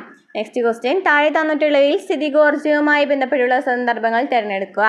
ഇതിലേതാണ് സ്ഥിതികോർജ്ജവുമായിട്ട് ബന്ധപ്പെട്ടിട്ടുള്ളത്? ഏതാണ്? അമർത്തിയ സ്പ്രിംഗ് എന്ന് പറയുന്നതാണ്. അമർത്തിയിട്ട് ഇരിക്കുകയാണ് അല്ലേ? അമർത്തിയിരിക്കുകയാണെന്നുണ്ടെങ്കിൽ അത് അവിടെ ചലിക്കുന്നില്ല. അപ്പോൾ നമുക്കറിയാം അത് സ്ഥിതികോർജ്ജമാണെന്ന് നമുക്ക് ക്ലിയർ ആയി. ഓക്കെ, നെക്സ്റ്റ്, ഓടിക്കൊണ്ടിരിക്കുന്ന വാഹനം ഓടിക്കൊണ്ടേയിരിക്കണം, അതായത് ചലനാവസ്ഥയിലാണ്. ചലനാവസ്ഥയിലുള്ള ചലനം ഏതാണ്? ഗതികോർജ്ജമാണ്. അപ്പോൾ അതല്ല അല്ലേ? അതെന്ന് പറയുന്നത് തെറ്റാണ്. ഓക്കെ, ഡാമിൽ സംഭരിച്ചിട്ടുള്ള ജലം, അതായത് ഡാമിൽ ഇങ്ങനെ കെട്ടി നിർത്തിയേക്കാണ് അല്ലേ? ഡാമിൽ കെട്ടി നിർത്തിയേക്കാണ്, അതിനൊരു ചലനം സംഭവിക്കുന്നില്ല. അപ്പോൾ എന്താണ്? അത് സ്ഥിതികോർജ്ജമാണ്. അപ്പോൾ ഇതിൽ ഏതാണ് ആൻസർ വരുന്നത്? 1, 3 ആണല്ലേ? 1, 3 ഓപ്ഷൻ ബി. ഓപ്ഷൻ ബി 1, 3 ആണ് വരുന്നത്. അപ്പോൾ അമർത്തിയ സ്പ്രിംഗ് ഡാമിൽ സംഭരിച്ചിട്ടുള്ള ജലം എന്ന് പറയുന്നത് സ്ഥിതികോർജ്ജമാണ്. ചലിക്കുന്നതൊക്കെ എന്താണ്? ഓടിക്കൊണ്ടിരിക്കുന്ന വാഹനം എന്നൊക്കെ പറയുമ്പോൾ ചലിച്ചുകൊണ്ടിരിക്കുകയാണ്, അത് ഗതികോർജ്ജമാണ്. സ്ഥിതി ചെയ്യുകയാണെന്നുണ്ടെങ്കിൽ അതിന് സ്ഥിതികോർജ്ജം എന്നാണ് പറയുന്നത്. നെക്സ്റ്റ് ക്വസ്റ്റ്യൻ, ISRO നിർമ്മിക്കുന്ന ബഹിരാകാശത്തേക്ക് പോയി വരാൻ ഉപയോഗിക്കുന്ന RLV റീയൂസബിൾ ലോഞ്ച് വെഹിക്കിൾ വാഹനത്തിന് നൽകിയിരിക്കുന്ന പേരെന്താണ്? ISRO നിർമ്മിക്കുന്ന ബഹിരാകാശത്തേക്ക് പോയി വരുവാൻ ഉപയോഗിക്കുന്ന RLV റീയൂസബിൾ ലോഞ്ച് വെഹിക്കിൾ എന്ന് പറയുന്ന വാഹനത്തിന് നൽകിയിരിക്കുന്ന പേരെന്താണെന്നാണ് ചോദിച്ചിരിക്കുന്നത്. ഓപ്ഷൻ ബി ആണ് പുഷ്പക് കേട്ടോ. പുഷ്പക് എന്നാണ് നൽകിയിരിക്കുന്നത്. RLV റീയൂസബിൾ ലോഞ്ച് വെഹിക്കിളിന്, അതായത് വാഹനത്തിന് നൽകിയിരിക്കുന്ന പേരാണ് പുഷ്പക്. ബഹിരാകാശത്തേക്ക് പോയിട്ട് വരാനായിട്ട് പറ്റുന്ന വാഹനമാണ് ഈ പുഷ്പക് എന്ന് പറയുന്നത്. നെക്സ്റ്റ് ക്വസ്റ്റ്യൻ, ഇതിലേതാണ് ISROയുടെ ആദ്യത്തെ സൗര ദൗത്യം? ഏതാണ് ISROയുടെ ആദ്യത്തെ സൗര ദൗത്യം? ആദ്യത്തെ 11 ആണല്ലേ? ആദ്യത്തെ 11 ആണ് ആദ്യത്തെ സൗര ദൗത്യം എന്ന് പറയുന്നത്. ആദ്യത്തെ 11 ആണ്, ഓപ്ഷൻ സി ആണ്. നെക്സ്റ്റ് ക്വസ്റ്റ്യൻ, ആവർത്തന പട്ടികയിൽ ഗ്രൂപ്പിൽ മുകളിലേക്ക് പോകുന്തോറും ലോഹഗുണം എന്താണ് ചെയ്യുന്നത്? ഗ്രൂപ്പിൽ മുകളിലേക്ക് പോകുന്തോറും എന്നാണ് പറഞ്ഞിരിക്കുന്നത് കേട്ടോ. താഴോട്ട് പോകുന്തോറും കൂടുതലും പഠിച്ചിട്ടുണ്ടായിരിക്കും. അപ്പോൾ നേരെ ഓപ്പോസിറ്റ് ആയിരിക്കില്ലേ? ഗ്രൂപ്പിൽ മുകളിലേക്ക് പോകുന്തോറും എന്ത് സംഭവിക്കും? ലോഹഗുണം കുറയുന്നു. ലോഹഗുണം കുറയുന്നു. താഴോട്ട് പോകുമ്പോഴാണ് ലോഹഗുണം കൂടി കൂടി വരുന്നത്. അപ്പോൾ മുകളിലേക്ക് പോകുന്തോറും എന്ത് ചെയ്യുന്നു? ലോഹഗുണം കുറയുന്നു. നെക്സ്റ്റ് ക്വസ്റ്റ്യൻ, അമോണിയം സൾഫൈഡ് എന്ന് പറയുന്നത് എന്ത് ലവണമാണെന്നാണ് ചോദിച്ചിരിക്കുന്നത്. അമോണിയം സൾഫൈഡ് എന്ത് ലവണമാണ്? ആസിഡിക് ആണ്. അസിഡിക് ലവണമാണ് അമോണിയം സൾഫൈഡ്. ബി ആണ് ആൻസർ, അസിഡിക് ലവണമാണ്. നെക്സ്റ്റ് ക്വസ്റ്റ്യൻ, നാഡീവ്യവസ്ഥയ്ക്ക് ഉത്തേജനം നൽകുന്ന ഏത് ആൽക്കലോയിഡാണ് ചായയിലും കാപ്പിയിലും അടങ്ങിയിരിക്കുന്നത്? അപ്പോൾ ചായയിലും കാപ്പിയിലും അടങ്ങിയിരിക്കുന്ന ഒരു രാസവസ്തു എന്ന് പറയുന്നത് എന്താണ്? നാഡീവ്യവസ്ഥയ്ക്ക് ഉത്തേജനം നൽകുന്ന ഒരു ആൽക്കലോയിഡാണ്. അതേതാണ്? കഫീൻ ആണല്ലേ? കഫീനാണ്. കോഫിയിലൊക്കെ ഉള്ളതാണ് കഫീനാണ്. ഓക്കെ, ചായയിലും കാപ്പിയിലൊക്കെ അടങ്ങിയിരിക്കുന്ന കഫീനാണ്. നെക്സ്റ്റ് ക്വസ്റ്റ്യൻ, താഴെ പറയുന്നവയിൽ ഏതാണ് രാസമാറ്റത്തെ പ്രതിനിധീകരിക്കാത്തതാണ് ചോദിച്ചിരിക്കുന്നത്? ഇലകൾ കത്തിക്കുന്നതോടെ രാസമാറ്റം സംഭവിക്കുന്നുണ്ട് അല്ലേ? മുന്തിരി അഴുകുന്നു, അതുപോലെ തന്നെ പുതുതായി മുറിച്ച വാഴപ്പഴം തവിട്ട് നിറമാകുമ്പോൾ അവിടെ രാസമാറ്റം സംഭവിക്കുന്നുണ്ട്. എന്നാൽ ജലം ഐസാകുന്ന പ്രക്രിയയിൽ രാസമാറ്റം സംഭവിക്കുന്നില്ല. അപ്പോൾ ഓപ്ഷൻ ഡി ആണ് വരുന്നത്, ജലം ഐസാകുന്ന പ്രക്രിയയാണ്. നെക്സ്റ്റ് ക്വസ്റ്റ്യൻ, വായുകുമിളകൾ താഴെ നിന്ന് ജലത്തിൻ്റെ ഉപരിതലത്തിലേക്ക് നീങ്ങുമ്പോൾ വികസിക്കുന്നു. ഇത് എന്തിന് ഉദാഹരണമാണ്? ഇത് ഏത് ലോയാണ്? ഏതാണ്? വായുകുമിളകൾ താഴെ നിന്ന് ജലത്തിൻ്റെ ഉപരിതലത്തിലേക്ക് പോകുമ്പോൾ വികസിക്കുന്ന ഏത് ലോയാണ്? ബോയിൽ നിയമമാണ് അല്ലേ? ബോയിൽ നിയമമാണ്. നെക്സ്റ്റ്, ചുവടെ നൽകിയിരിക്കുന്നവയിൽ ഏത് നോവലിലാണ് അള്ളാപ്പിച്ച അമല്ലാക്ക എന്ന് പറയുന്ന കഥാപാത്രം ഉള്ളത്? അള്ളാപ്പിച്ച അമല്ലാക്ക എന്ന് പറയുന്ന കഥാപാത്രം ഇതിലേതിലാണുള്ളത്? ഏതിലാണ്? ഖസാക്കിൻ്റെ ഇതിഹാസം. ഡി ആണ് ആൻസർ കേട്ടോ. ഖസാക്കിൻ്റെ ഇതിഹാസത്തിലാണ് അള്ളാപ്പിച്ച മലാഖ് എന്ന് പറയുന്ന കഥാപാത്രമുള്ളത്. നെക്സ്റ്റ് ക്വസ്റ്റ്യൻ, മാധവ് ഗാഡ്ഗിലിൻ്റെ പശ്ചിമഘട്ടം ഒരു പ്രണയകഥ എന്ന കൃതിക്ക് അവതാരിക എഴുതിയത് ആരാണ്? മാധവ് ഗാഡ്ഗിലിനെയാണ് പശ്ചിമഘട്ടം ഒരു പ്രണയകഥ എന്ന് പറയുന്ന ഒരു ബുക്ക്. അതിൻ്റെ അവതാരിക ആരാണെന്നാണ് ക്വസ്റ്റ്യൻ. ഏതാണ്? ഡോക്ടർ എം എസ് സ്വാമിനാഥനാണ് കേട്ടോ. ഡോക്ടർ എം എസ് സ്വാമിനാഥനാണ് ഈ മാധവ് ഗാഡ്ഗിലിൻ്റെ പശ്ചിമഘട്ടം ഒരു പ്രണയകഥ എന്ന കൃതിക്ക് അവതാരിക എന്ന് പറയുന്നത് ആരാണ്? ഡോക്ടർ എം എസ് സ്വാമിനാഥനാണ്. നെക്സ്റ്റ് ക്വസ്റ്റ്യൻ, കേരളത്തിൽ ആദ്യമായിട്ട് ISO സർട്ടിഫിക്കേഷൻ ലഭിച്ച റെയിൽവേ സ്റ്റേഷൻ ഏതാണ്? കേരളത്തിൽ ആദ്യമായിട്ട് ISO സർട്ടിഫിക്കേഷൻ ലഭിച്ച റെയിൽവേ സ്റ്റേഷൻ തിരുവനന്തപുരം സെൻട്രൽ ആട്ടോ. തിരുവനന്തപുരം സെൻട്രൽ റെയിൽവേ സ്റ്റേഷനാണ് കേരളത്തിൽ ആദ്യമായിട്ട് ISO സർട്ടിഫിക്കേഷൻ ലഭിച്ചത്. എ ആണ് ആൻസർ. നെക്സ്റ്റ് ക്വസ്റ്റ്യൻ, 2023 പുരുഷ വിഭാഗം ഏഷ്യൻ ചാമ്പ്യൻസ് ഹോക്കി ടൂർണമെൻറ്റിൽ മൂന്നാം സ്ഥാനത്തുള്ള രാജ്യം ഏതാണ്? 2023 പുരുഷ വിഭാഗം ഏഷ്യൻ ചാമ്പ്യൻസ് ട്രോഫി ഹോക്കി ടൂർണമെൻറ്റിൽ മൂന്നാം സ്ഥാനത്ത് വന്ന രാജ്യം ഏതാണ്? ജപ്പാനാണ്. ഡി ജപ്പാനാണ്. നെക്സ്റ്റ് ക്വസ്റ്റ്യൻ, തിരുവനന്തപുരത്ത് നിന്ന് പ്രസിദ്ധീകൃതമായ ആദ്യത്തെ പത്രം ഏതാണ്? തിരുവനന്തപുരത്ത് നിന്ന് പ്രസിദ്ധീകരിച്ച ആദ്യത്തെ പത്രം ഏതാണ്? കേരള ചന്ദ്രിക കേട്ടോ. കേരള ചന്ദ്രികയാണ് ആദ്യമായിട്ട് തിരുവനന്തപുരത്ത് നിന്ന് പ്രസിദ്ധീകരിക്കുന്നത്. കേരള ചന്ദ്രികയാണ്. നെക്സ്റ്റ്, സംസ്ഥാന കായിക ദിനം എന്നാണ്? സംസ്ഥാന കായിക ദിനം എന്നാണ്? ഒക്ടോബർ 13-നാണ് അല്ലേ? സംസ്ഥാന കായിക ദിനം ഒക്ടോബർ 13-നാണ്. നെക്സ്റ്റ്, കേരള സംഗീത നാടക അക്കാദമിയുടെ ഇപ്പോഴത്തെ ചെയർമാൻ ആരാണ്? കേരള സംഗീത നാടക അക്കാദമിയുടെ ഇപ്പോഴത്തെ ചെയർമാൻ ആരാണ്? മട്ടന്നൂർ ശങ്കരൻകുട്ടി അല്ലേ? മട്ടന്നൂർ ശങ്കരൻകുട്ടിയാണ്. ബി ആണ് കേരള സംഗീത നാടക അക്കാദമിയുടെ ഇപ്പോഴത്തെ ചെയർമാൻ. നെക്സ്റ്റ് ക്വസ്റ്റ്യൻ, കമ്പ്യൂട്ടർ ഉപഭോക്താവും കമ്പ്യൂട്ടർ ഹാർഡ്വെയറും തമ്മിലുള്ള ഒരു ഇൻ്റർഫേസ് ആയിട്ട് പ്രവർത്തിക്കുന്ന സോഫ്റ്റ്വെയർ ഏതാണ്? കമ്പ്യൂട്ടർ ഉപഭോക്താവും അതുപോലെ തന്നെ കമ്പ്യൂട്ടർ ഹാർഡ്വെയറും തമ്മിലുള്ള ഒരു ഇൻ്റർഫേസ് ആരാണ്? ഇൻ്റർഫേസ് പ്രവർത്തിക്കുന്ന ഏത് സോഫ്റ്റ്വെയർ ആണെന്നാണ് ചോദിച്ചിരിക്കുന്നത്. ഏതാണ്? ഓപ്പറേറ്റിംഗ് സിസ്റ്റം ആണല്ലേ? ഓപ്പറേറ്റിംഗ് സിസ്റ്റം ഓണായാൽ മാത്രമേ നമ്മൾ കമ്പ്യൂട്ടർ ഓൺ ആവുള്ളൂ. നമുക്കറിയാം ഓപ്പറേറ്റിംഗ് സിസ്റ്റങ്ങൾ പറയുന്ന മേക്കും ആപ്പിളൊക്കെ എന്താണ്? ഓപ്പറേറ്റിംഗ് സിസ്റ്റം ആണല്ലേ? മേക്ക് എന്ന് പറയുന്നത് ഒരു ഓപ്പറേറ്റിംഗ് സിസ്റ്റം ആണ്. അപ്പോൾ ഓപ്പറേറ്റിംഗ് സിസ്റ്റം ഒക്കെ പഠിച്ചു വെക്കാം കേട്ടോ. ഏതൊക്കെ ഓപ്പറേറ്റിംഗ് സിസ്റ്റമാണ് ഉള്ളതെന്നുള്ളത്. വിൻഡോസ് എന്ന് പറയുന്നത് ഏതാണ്? മൈക്രോസോഫ്റ്റിൻ്റെ ആണല്ലേ? മൈക്രോസോഫ്റ്റിൻ്റെയാണ് എന്തൊക്കെ പറയുന്നത്? വിൻഡോസ് എന്ന് പറയുന്നത് മൈക്രോസോഫ്റ്റിൻ്റെയാണ് വിൻഡോസ് എന്ന് പറയുന്നത്. അപ്പോൾ അതൊരു ഓപ്പറേറ്റിംഗ് സിസ്റ്റമാണ് കേട്ടോ വിൻഡോസ് എന്ന് പറയുന്നത്. അതുപോലെ തന്നെ ആപ്പിളിൻ്റെ എന്താണ്? ആപ്പിളിൻ്റെയാണ് മാക്ക് അല്ലേ? ആപ്പിളിൻ്റെ മാക് OS എന്ന് പറയുന്നത് ആപ്പിളിൻ്റെ ഓപ്പറേറ്റിംഗ് സിസ്റ്റമാണ്. അതുപോലെ തന്നെ ആപ്പിളിൻ്റെ തന്നെയാണ് iOS എന്ന് പറയുന്നതും. iOSും മാക്കും iOS ഒക്കെ ആപ്പിളിൻ്റെ ഓപ്പറേറ്റിംഗ് സിസ്റ്റമാണ്. ഗൂഗിളിൻ്റെ എന്താണ്? ഗൂഗിളിൻ്റെ ആൻഡ്രോയിഡ് അല്ലേ? ഗൂഗിളിൻ്റെ ആൻഡ്രോയിഡ് എന്ന് പറയുന്നത് ഗൂഗിളിൻ്റെയാണ് ആൻഡ്രോയിഡ് എന്ന് പറയുന്നത്. ആൻഡ്രോയിഡ് ഒരു ഓപ്പറേറ്റിംഗ് സിസ്റ്റമാണ്. അതുപോലെ തന്നെ ലിനക്സ് കേട്ടോ. ലിനക്സ് എന്ന് പറയുന്നതും ഒരു ഓപ്പറേറ്റിംഗ് സിസ്റ്റമാണ്. ലിനക്സ് എന്ന് പറയുന്നതും ഓപ്പറേറ്റിംഗ് സിസ്റ്റമാണ്. ഓപ്പറേറ്റിംഗ് സിസ്റ്റത്തിൽ പെടാത്തവ ചോദിച്ചിട്ടുണ്ട് കേട്ടോ. അപ്പോൾ എന്തൊക്കെയാണ് നമ്മൾ പറഞ്ഞത്? മൈക്രോസോഫ്റ്റിൻ്റെ, അതുപോലെ തന്നെ വിൻഡോസ്, അതുപോലെ തന്നെ ആപ്പിളിൻ്റെ മാക് iOS ഓപ്പറേറ്റിംഗ് സിസ്റ്റം, ഗൂഗിളിൻ്റെ ആൻഡ്രോയിഡ് ഓപ്പറേറ്റിംഗ് സിസ്റ്റം, അതുപോലെ ലിനക്സ് എന്നൊക്കെ പറയുന്നത് ഓപ്പറേറ്റിംഗ് സിസ്റ്റംസ് ആണ്. നെക്സ്റ്റ് ക്വസ്റ്റ്യൻ, വ്യത്യസ്ത പ്രോട്ടോക്കോളുകൾ പിന്തുടരുന്ന രണ്ട് നെറ്റ്വർക്കുകളെ തമ്മിൽ ബന്ധിപ്പിക്കുവാൻ ഉപയോഗിക്കുന്ന ഉപകരണത്തിൻ്റെ പേരെന്താണ്? രണ്ട് വ്യത്യസ്ത പ്രോട്ടോക്കോളാണ്. അത് പിന്തുടരുന്ന രണ്ട് നെറ്റ്വർക്കുകളെ തമ്മിൽ ബന്ധിപ്പിക്കാൻ സഹായിക്കുന്ന ഉപകരണം ഇതിലേതാണ്? ഗേറ്റ്വേ ആണോ? ഗേറ്റ്വേ ആണ്. ഡി ആണ് ആൻസർ വരുന്നത്. വ്യത്യസ്ത പ്രോട്ടോക്കോളുകൾ പിന്തുടരുന്ന രണ്ട് നെറ്റ്വർക്കുകളെ തമ്മിൽ ബന്ധിപ്പിക്കുന്നതിനായിട്ടാണ് ഗേറ്റ്വേ ഉപയോഗിക്കുന്നത്. നെക്സ്റ്റ് ക്വസ്റ്റ്യൻ, കൂട്ടത്തിൽ ചേരാത്തത് തിരഞ്ഞെടുക്കുക. അതിൽ കൂട്ടത്തിൽ ചേരാത്തത് ഏതാണ്? ഓപ്ഷൻ ബി ആണല്ലേ? സഫാരിയാണ്. യാഹു എന്ന് പറയുന്നതും ഗൂഗിൾ എന്ന് പറയുന്നതും ബിങ് എന്നൊക്കെ പറയുന്നത് എന്താണ്? സെർച്ച് എൻജിൻസ് ആണല്ലേ? സെർച്ച് എൻജിൻസ് ആണ് യാഹു, ഗൂഗിൾ, ബിങ് എന്ന് പറയുന്നത്. അപ്പോൾ കൂട്ടത്തിൽ ചേരാത്തതാണ് അതിൽ സഫാരിയാണ്.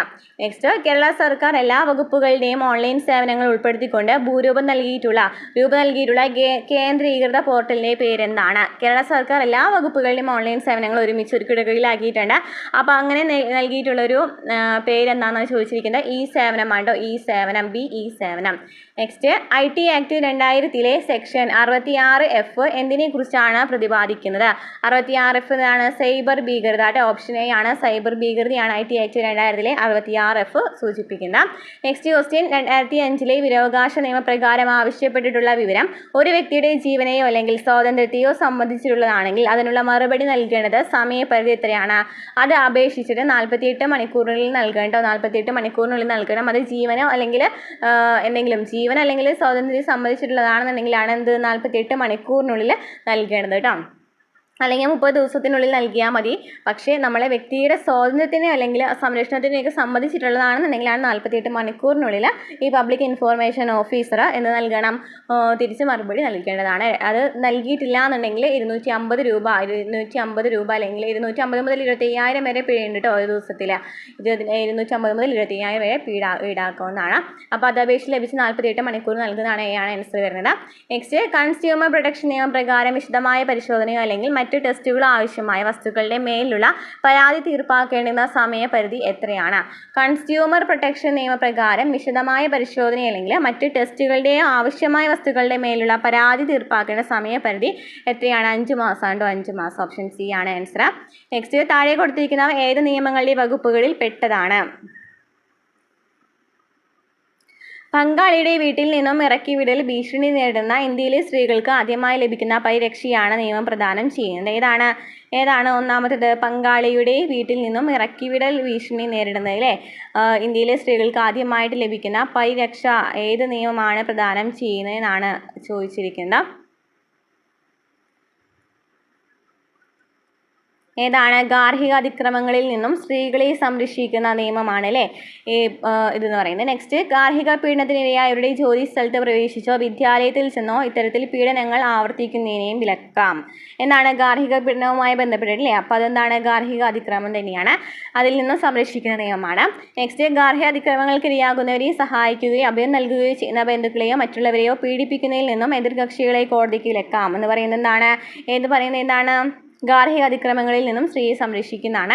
പരാതിക്കാരിക്ക് നിയമപരമായി അവകാശമുണ്ടെങ്കിലും ഇല്ലെങ്കിലും എതിർകക്ഷിക്കൊപ്പം പങ്ക് പാർത്ത വീട്ടിൽ നിന്ന് ഒഴിപ്പിക്കുകയോ താമസിപ്പിക്കുന്നതിൽ ശല്യം ചെയ്യുകയോ ചെയ്യുന്നതിനെ വിലക്കി ഉത്തരവിടുവാൻ നിയമപ്രകാരം മജിസ്ട്രേറ്റിന് അധികാരമുണ്ട്. അതും എന്താണ്? ഗാർഹിക അതിക്രമ നിയമമാണ്. അപ്പോൾ ഈ പറഞ്ഞൊക്കെ എന്താണ്? ഗാർഹിക അതിക്രമങ്ങളിൽ നിന്നും സ്ത്രീകളെ സംരക്ഷിക്കുന്ന നിയമമാണ്. അതിൽ പറയുന്നത് എന്തൊക്കെയാണ്? പങ്കാളിയുടെ വീട്ടിൽ നിന്നും ഇറക്കിവിടൽ ഭീഷണി നേരിടുന്ന ഇന്ത്യയിലെ സ്ത്രീകൾക്ക് ആദ്യമായി ലഭിക്കുന്ന പരിരക്ഷയാണ് നിയമം. അതുപോലെ ഗാർഹിക പീഡനത്തിനിരയായവരുടെ ജോലി സ്ഥലത്ത് പ്രവേശിച്ചോ വിദ്യാലയത്തിൽ ചെന്നോ തരത്തിൽ പീഡനങ്ങൾ ആവർത്തിക്കുന്നതിന് വിലക്കാം.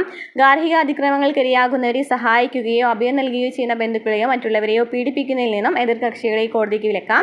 പരാതിക്കാരിക്ക് നിയമപരമായ അവകാശമുണ്ടെങ്കിലും ഇല്ലെങ്കിലും എതിർകക്ഷിക്കൊപ്പം പങ്കുപാർത്ത വീട്ടിൽ നിന്ന് ഒഴിപ്പിക്കുകയോ താമസിപ്പിക്കുന്നതിൽ ശല്യം ചെയ്യുകയോ ചെയ്യുന്നതിനെ വിലക്കി ഉത്തരവിടുവാൻ ഈ നിയമപ്രകാരം മജിസ്ട്രേറ്റിന് അധികാരമുണ്ട്. അപ്പോൾ 1, 2, 3, 4 എന്ന് പറയുന്നത് ഗാർഹിക അതിക്രമങ്ങളിൽ നിന്നും സ്ത്രീയെ സംരക്ഷിക്കുന്ന നിയമമാണ്. ഡി ആണ് ആൻസർ. താഴെ കൊടുത്തിരിക്കുന്നതിൽ ശരിയല്ലാത്ത പ്രസ്താവന ഏതാണെന്നാണ് ചോദിച്ചിരിക്കുന്നത്. പോക്സോ കേസ് രജിസ്റ്റർ ചെയ്യപ്പെട്ടാൽ സ്പെഷ്യൽ കോടതികളിൽ വെച്ചാണ് വിചാരണ നടത്തുന്നത്. അത് ശരിയാണ്. കുട്ടികളുടെ പോണോഗ്രാഫി ദൃശ്യങ്ങൾ കാണുന്നത് കുറ്റകരമാണ്. അതും ശരിയാണ്. കുട്ടിയുടെ തെളിവ് റെക്കോർഡ് ചെയ്യുന്ന സ്പെഷ്യൽ കോടതി ആ കുറ്റകൃത്യ നടപടിക്കെടുത്ത് 45 ദിവസത്തിനുള്ളിൽ കുട്ടിയുടെ തെളിവ് രേഖപ്പെടുത്തേണ്ടതും അത് വൈകുന്നുവെങ്കിൽ അതിനുള്ള കാരണം സ്പെഷ്യൽ കോടതി രേഖപ്പെടുത്തേണ്ടതുമാണ് എന്ന് പറയുന്നത് തെറ്റാണ്ടോ. കുട്ടികൾക്കെതിരെയുള്ള അതിക്രമങ്ങൾ അവരുടെ സംരക്ഷണ ചുമതലയുള്ളവരിൽ നിന്നാണെന്നുണ്ടെങ്കിൽ ശിക്ഷ കൂടുന്നതായിരിക്കും. അതും ശരിയാണ്. അപ്പോൾ ഇതിൽ തെറ്റ് വരുന്നത് കുട്ടിയുടെ തെളിവ് റെക്കോർഡ് ചെയ്യുന്ന കോടതി എന്ന് പറയുന്നത് 45 ദിവസത്തിനുള്ളിൽ കുട്ടിയുടെ തെളിവ് രേഖപ്പെടുത്തണം എന്നൊക്കെ പറയുന്നത് നേരത്തെ തെളിവ് രേഖപ്പെടുത്തേണ്ടതാണ്. അപ്പോൾ വരുന്നത് ഏതൊക്കെയാണ്? പോക്സോ കേസ് രജിസ്റ്റർ ചെയ്യപ്പെട്ടാൽ സ്പെഷ്യൽ കോടതികളിലാണ് വിചാരണ നടത്തുന്നത്. കുട്ടികളുടെ പോണോഗ്രാഫിക് ദൃശ്യങ്ങൾ കാണുന്നത് കുറ്റകരമാണ്. അതുപോലെ തന്നെ എന്തെങ്കിലും അതിക്രമങ്ങൾ ഉറ്റവരയിൽ നിന്നാണ് വരുന്നതെന്നുണ്ടെങ്കിൽ ആ ശിക്ഷ എന്ന് പറയുന്നത് ഭയങ്കര കഠിനമായിരിക്കും. നെക്സ്റ്റ് ക്വസ്റ്റ്യൻ, താഴെ പറയുന്നവ ഏത് നിയമത്തിൻ്റെ പ്രധാന സവിശേഷതകളാണ്? നോക്കാം. പട്ടികജാതി പട്ടികവർഗ വിഭാഗത്തിൽപ്പെട്ടവർക്കെതിരെ നടക്കുന്ന അതിക്രമങ്ങൾ തടയുന്ന നിയമം ഏതാണ്? പട്ടികജാതി പട്ടികവർഗ നിയമമായിരിക്കില്ല എന്തായാലും. ഓക്കെ. അപ്പോൾ നെക്സ്റ്റ്, ആക്ട് പ്രകാരം പ്രതികൾക്ക് മുൻകൂർ ജാമ്യത്തിന് വ്യവസ്ഥയില്ല. അതുപോലെ കൂടാതെ മുതിർന്ന പോലീസ് ഉദ്യോഗസ്ഥരിൽ നിന്നും മുൻകൂർ അനുമതി വാങ്ങാൻ പ്രതിയെ അറസ്റ്റ് ചെയ്യുവാനുള്ള അവകാശം അന്വേഷണ ഉദ്യോഗസ്ഥനാണ് നൽകുന്നത്. ഇതൊക്കെ എന്താണ്? 2018 പട്ടികജാതി പട്ടികവർഗം ഭേദഗതി നിയമമാണ്. ഭേദഗതി നിയമമാണ്. 2018 പട്ടികജാതി പട്ടികവർഗം ഭേദഗതി ചെയ്യുന്നത്. ആ നിയമത്തിൽ പറയുന്നതാണ് പട്ടികജാതി പട്ടികവർഗ വിഭാഗത്തിൽപ്പെട്ടവർക്കെതിരെ നടക്കുന്ന അതിക്രമങ്ങൾ തടയുന്ന നിയമം.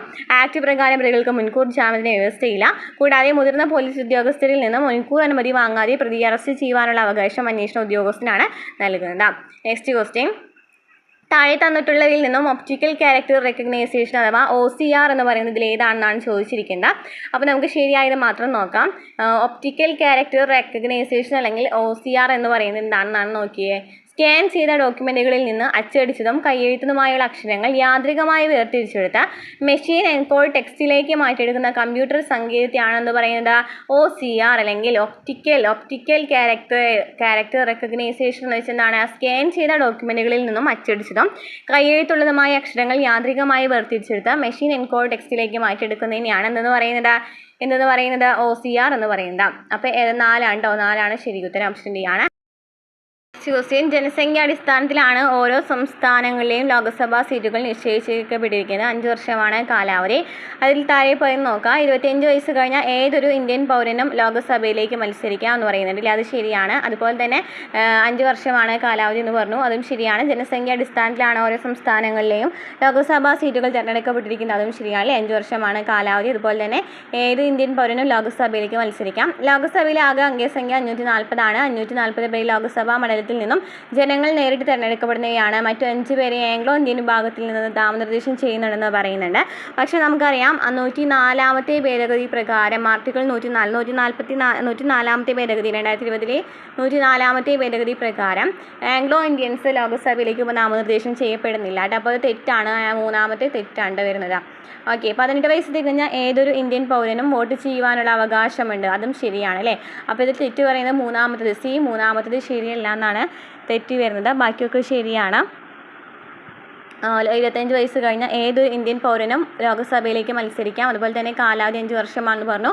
ജനസംഖ്യ അടിസ്ഥാനത്തിലാണ് ഓരോ സംസ്ഥാനങ്ങളിൽ ലോക്സഭാ സീറ്റുകൾ നിശ്ചയിക്കപ്പെട്ടിരിക്കുന്നത്. ലോക്സഭയിലെ ആകെ അംഗസംഖ്യ 540 തന്നെയാണ്. നാമനിർദ്ദേശം ചെയ്യപ്പെടുന്നില്ല. ആദ്യം 2 പേരെയായിരുന്നു നാമനിർദ്ദേശം ചെയ്തിട്ടുണ്ടായിരുന്നത്. 18 വയസ്സ് തികഞ്ഞ ഏതൊരു ഇന്ത്യൻ പൗരനും വോട്ട് ചെയ്യുവാനുള്ള അവകാശമുണ്ട്. ഈ നെക്സ്റ്റ് ക്വസ്റ്റ്യൻ എന്താണ്? മാത്സുമായി ബന്ധപ്പെട്ടിരിക്കുന്നതാണ്. ആൻസർ പറഞ്ഞു പോകാം. ഒരാൾ 3000 രൂപ 12% പലിശ നിരക്കിൽ ഒരു ബാങ്കിൽ നിക്ഷേപിക്കുന്നുവെങ്കിൽ 2 വർഷം കഴിഞ്ഞ് അയാൾക്ക് കിട്ടുന്ന തുക എന്ന് പറയുന്നത് ഓപ്ഷൻ ഡി ആണോ 3720 ആണ്. Next question. 2 അർദ്ധഗോളങ്ങളുടെ ആരങ്ങൾ തമ്മിലുള്ള അനുപാതം 1:2 ആണെങ്കിൽ അവയുടെ ഉപരിതല വിസ്തീർണങ്ങൾ തമ്മിലുള്ള അനുപാതം എത്രയാണ്? ബി 1:4 ഉണ്ടോ. Next question. SSLC പരീക്ഷയിൽ 11 കുട്ടികളുടെ മാർക്കുകൾ നൽകിയിട്ടുണ്ട്. അതിൽ മാർക്കുകളുടെ മീഡിയൻ എത്രയാണെന്നാണ് ചോദിച്ചിരിക്കുന്നത്. 73ാമത്തിൻ്റെ ക്വസ്റ്റ്യൻ ആൻസർ ഏതാണ്? സി 28 ഉണ്ടോ. Next question. ഒരു ക്ലോക്കിൽ സമയം 8:20 PM കാണിക്കുന്നുവെങ്കിൽ മിനിറ്റ് സൂചിയും മണിക്കൂർ സൂചിയും തമ്മിലുള്ള കോണളവ് എത്രയാണ്? ഓപ്ഷൻ ബി 130 ആണ്. നെക്സ്റ്റ് ക്വസ്റ്റ്യൻ ഇത് നൽകിയിട്ടുണ്ട്. 75ാമത്തെ ക്വസ്റ്റ്യൻ. -12 + 4 നൽകിയിട്ടുണ്ട്. അതിന് ആൻസർ വരുന്നത് സി ആണ്. 36 ആണ് ആൻസർ വരുന്നത്.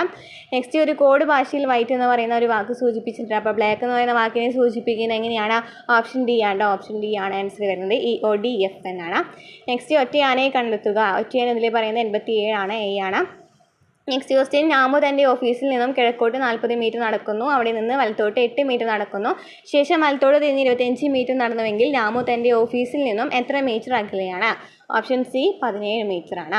നെക്സ്റ്റ്. ഒരു ക്യൂവിൽ ദീപ പിന്നിൽ നിന്ന് 9ാമതും മുന്നിൽ നിന്ന് 7ാമതാണെങ്കിൽ എത്ര പേർ ക്യൂവിലുണ്ടെന്നാണ് ചോദിച്ചിരിക്കുന്നത്. അതാണ് ഓപ്ഷൻ എ 15 ആണ് ആൻസർ. ഇനി ഓപ്ഷൻ ക്വസ്റ്റ്യൻ 80 ആൻസർ വരുന്നത് ഓപ്ഷൻ സി ആണ്. 480 ആണ് ആൻസർ വരുന്നത്. -480. Next. Fill in the blank using the appropriate form of the verb. Usually they play cricket but now they dash football. എന്താണ് ആൻസർ വരുന്നത്? D are playing are playing ആണ്. They play cricket but now they are playing. They എന്ന് വെച്ചാൽ എന്താ പ്ലൂറലാണല്ലേ വരുന്നത്. ദേ കഴിഞ്ഞാൽ ആറായിരിക്കണം വരുന്നത്. അപ്പോൾ ദേ ആർ പ്ലേയിങ് ആണ് വരുന്നത്. Next. Select appropriate question tag. Tag എങ്ങനെയാണെന്ന് നോക്കാം. ദേ റിയർലി വിസിറ്റേഴ്സ് എന്നാണ് ചോദിച്ചിരിക്കുന്നത്. അപ്പോൾ നമുക്കറിയാം വിസിറ്റ് എന്ന് വെച്ചാൽ ഡു ആണ് വരുന്നത്. ഡു ദേ എന്നല്ലേ. ഡോണ്ട് ദേ എന്നാണ് വരേണ്ടത്. പക്ഷേ റിയർലി എന്ന് പറയുന്ന ഒരു നെഗറ്റീവ് വേർഡ് ആണ്. അപ്പോൾ നമ്മൾ എന്ത് വരും? ഡു ദേ എന്ന് വരും. ഡു ദേ എന്ന് പറയുന്ന ആൻസർ വരുന്നത് ഏതാണ്? ഡു ദേ ആണ്. ഓപ്ഷൻ എ ആണ്. ഡു ദേ ആണ്. Select the suitable phrasal verb. The proposal was dash due to lack of fund. എന്താണ്? ഓപ്ഷൻ ബി ടേൺ ഡൗൺ ആണോ. Turn down due to lack of fund. Next. I think the manager is dragging his feet in the case. This sentence can be interpreted as A. ഏതാണ്? Option C the manager is acting slowly in this case because he does not want to do it. Okay. C ആണ് answer. Next. Complete the sentence using the correct option. If I had a car. If clause ആണ് നൽകിയിരിക്കുന്നത്. അപ്പം main clause എന്തായിരിക്കും? If I had a car എന്നാണ് പറഞ്ഞിരിക്കുന്നത്. Car ഉണ്ടായിരുന്നെങ്കിൽ എന്തും ചെയ്യായിരുന്നു എന്നാണ് പറഞ്ഞിരിക്കുന്നത്. ഓപ്ഷൻ ബി ആണ്. Would drop you at the bus stop. Would drop you at the bus stop. Had വരാണെന്നുണ്ടെങ്കിൽ വുഡ് ആണല്ലേ. വുഡ് പ്ലസ് V1 ഫോം ആണ്. അപ്പോൾ would drop you at the bus stop. Next. Which among the following is a synonym of the word disposition. Disposition എന്ന് പറയുന്ന വേർഡിൻ്റെ സിനോണിമം ഏതാണ്? Character ഉണ്ടോ, ക്യാരക്ടറാണ്. D ആണ് ആൻസർ വരുന്നത്, D. Next change into comparative degree.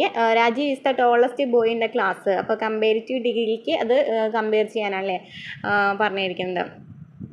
അപ്പോൾ എന്താണ് അതിൽ ആൻസർ വരുന്നത് Rajeev is taller than. Than എന്ന് പറഞ്ഞാൽ എന്താണ്, കമ്പാരിറ്റീവ് ഡിഗ്രിയിൽ പറയുന്നതാണ് ദാൻ എന്നല്ലേ. അപ്പോൾ Rajeev is taller than, ER form വരും, അതുപോലെ ദാനും വരും. All the other boys in the class. Option A ആണ് വരുന്നത്. Next a group of soldiers is called. Group of soldiers എന്ന് വിളിക്കുക ട്രൂപ്പ് അല്ലേ, troop of soldiers. Okay, pick out the correctly spelled word from the following. ഏതാണ്, ഇതാണ്ടോ വരുന്നത്, B ആണ് വരുന്നത്. Next change into indirect സ്പീച്ചിലേക്ക് ചേഞ്ച് ചെയ്യാനാണ്. Rita asked Ramesh do you know the answer. അപ്പോൾ option D, Rita asked Ramesh whether he know the answer. ഇതാണ്ട് വരുന്നത്, ഡി ആണ് വരുന്നത്. Rita asked Ramesh whether he knew the answer. വിപരീത പദം എഴുതുക. അശുദ്ധം എന്ന് വെച്ചാൽ എന്താണ്, വിപരീതം അശുദ്ധമാണ് അല്ലേ, അശുദ്ധമാണ്. Option B. നെക്സ്റ്റ് കൂടിച്ചേരുവാനുള്ള സ്ഥലം എന്നർത്ഥം വരുന്ന വാക്ക് ഏതാണ്. 92 ആൻസർ വരുന്നത് സി ആണ്, സംഗമവേദിയാണ്. സംഗമത്തെയാണെന്ന് പറയുന്നത് കൂടിച്ചേരാന്ന് പറയുന്നത്. നെക്സ്റ്റ് ചേർത്ത് എഴുതുക. സത് പ്ലസ് ഭാവം, ഏതാണ്, സദ്ഭാവം അല്ലേ, സദ്ഭാവം. ഓപ്ഷൻ ബി ആണ്. ശരിയായ ജോഡി കണ്ടെത്തുക. ശരിയായ ജോഡി ഇതിലേതാണ്, എ തോഴി എന്ന് വെച്ചാൽ ആളി സഖി എന്നാണ്. എ എന്ന് വെച്ചാൽ തോഴി, ആളി സഖിയാണ്. അപ്പോൾ ആൻസർ വരുന്നത് ഓപ്ഷൻ എ ആണ്. നെക്സ്റ്റ് ക്വസ്റ്റ്യൻ എതിർലിംഗം എഴുതുക. ലേഖകൻ. ലേഖകൻ എന്ന് പറയുമ്പോൾ ഏതാണ്, ലേഖിക അല്ലേ, ബി ആണ് ആൻസർ വരുന്നത്. ഒറ്റപ്പദം എഴുതുക. ക്ഷമിക്കാൻ പറ്റാത്തത്. ക്ഷമിക്കാൻ പറ്റാത്തതിന് എന്താ പറയുക, ഓപ്ഷൻ സി അശന്തവ്യം എന്നാണ് പറയുന്നത്. നെക്സ്റ്റ് മരങ്ങൾ എങ്ങനെയാണ് പിരിച്ച് എഴുതുക. മരം പ്ലസ് എന്താണ്, കള്ളാണ് അല്ലേ, മരം പ്ലസ് കള്ള്. ഓപ്ഷൻ ഡി ആണ്. ഓപ്ഷൻ 98 ശരിയായ പദം എഴുതുക. അതിഥി എന്ന് പറയുന്നത് ഏതാണ്, ഇതിൽ കറക്റ്റ് അതിഥി എന്ന് പറയുന്നത് അല്ലേ. വിത്ത് ഗുണം 10 ഗുണം എന്ന് വെച്ചാൽ ഇനി യോജിക്കുന്നത് ഏതാണ്, ഓപ്ഷൻ സി ആണ്. വിത്തിൻ്റെ ഗുണം വിളവിൽ ഉണ്ടാവുകയില്ല. പൈതൃകത്തിൻ്റെ ഗുണം മക്കളിൽ ഉണ്ടാകുന്നതാണ്. വിത്ത് ഗുണം 10 ഗുണം എന്ന് പറയുന്നത് പൈതൃകത്തിൻ്റെ ഗുണം മക്കളിൽ ഉണ്ടാകും. Next too many cook spoil the broth എന്നതിന് സമാനമായിട്ടുള്ള ചൊല്ലാണ് അതിൽ ചോദിച്ചിരിക്കുന്നത്. ഇതിൽ ഏതാണ്, too many cook spoil the broth. ഇതിൽ ശരിയായത് ഏതാണ്, ആള് കൂടിയാൽ എന്ത് സംഭവിക്കും, പാമ്പ് ചാകില്ല. ആള് കൂടിയാൽ പാമ്പ് ചാകില്ല. അപ്പോൾ ഇത്രയൊക്കെയാണോ കഴിഞ്ഞ എക്സാമിന് നടന്ന ക്വസ്റ്റ്യൻ പേപ്പറിൻ്റെ ആൻസർ കീ എന്ന് പറയുന്നത്. നമ്മളെല്ലാം ഡീറ്റെയിൽ ആയിട്ട് പറഞ്ഞിട്ടുണ്ടെന്നാണ് വിശ്വസിക്കുന്നത്. നമ്മുടെ ക്ലാസ്സിൽ ഇഷ്ടമാവുകയാണെന്നുണ്ടെങ്കിൽ സപ്പോർട്ട് ചെയ്യാം കേട്ടോ.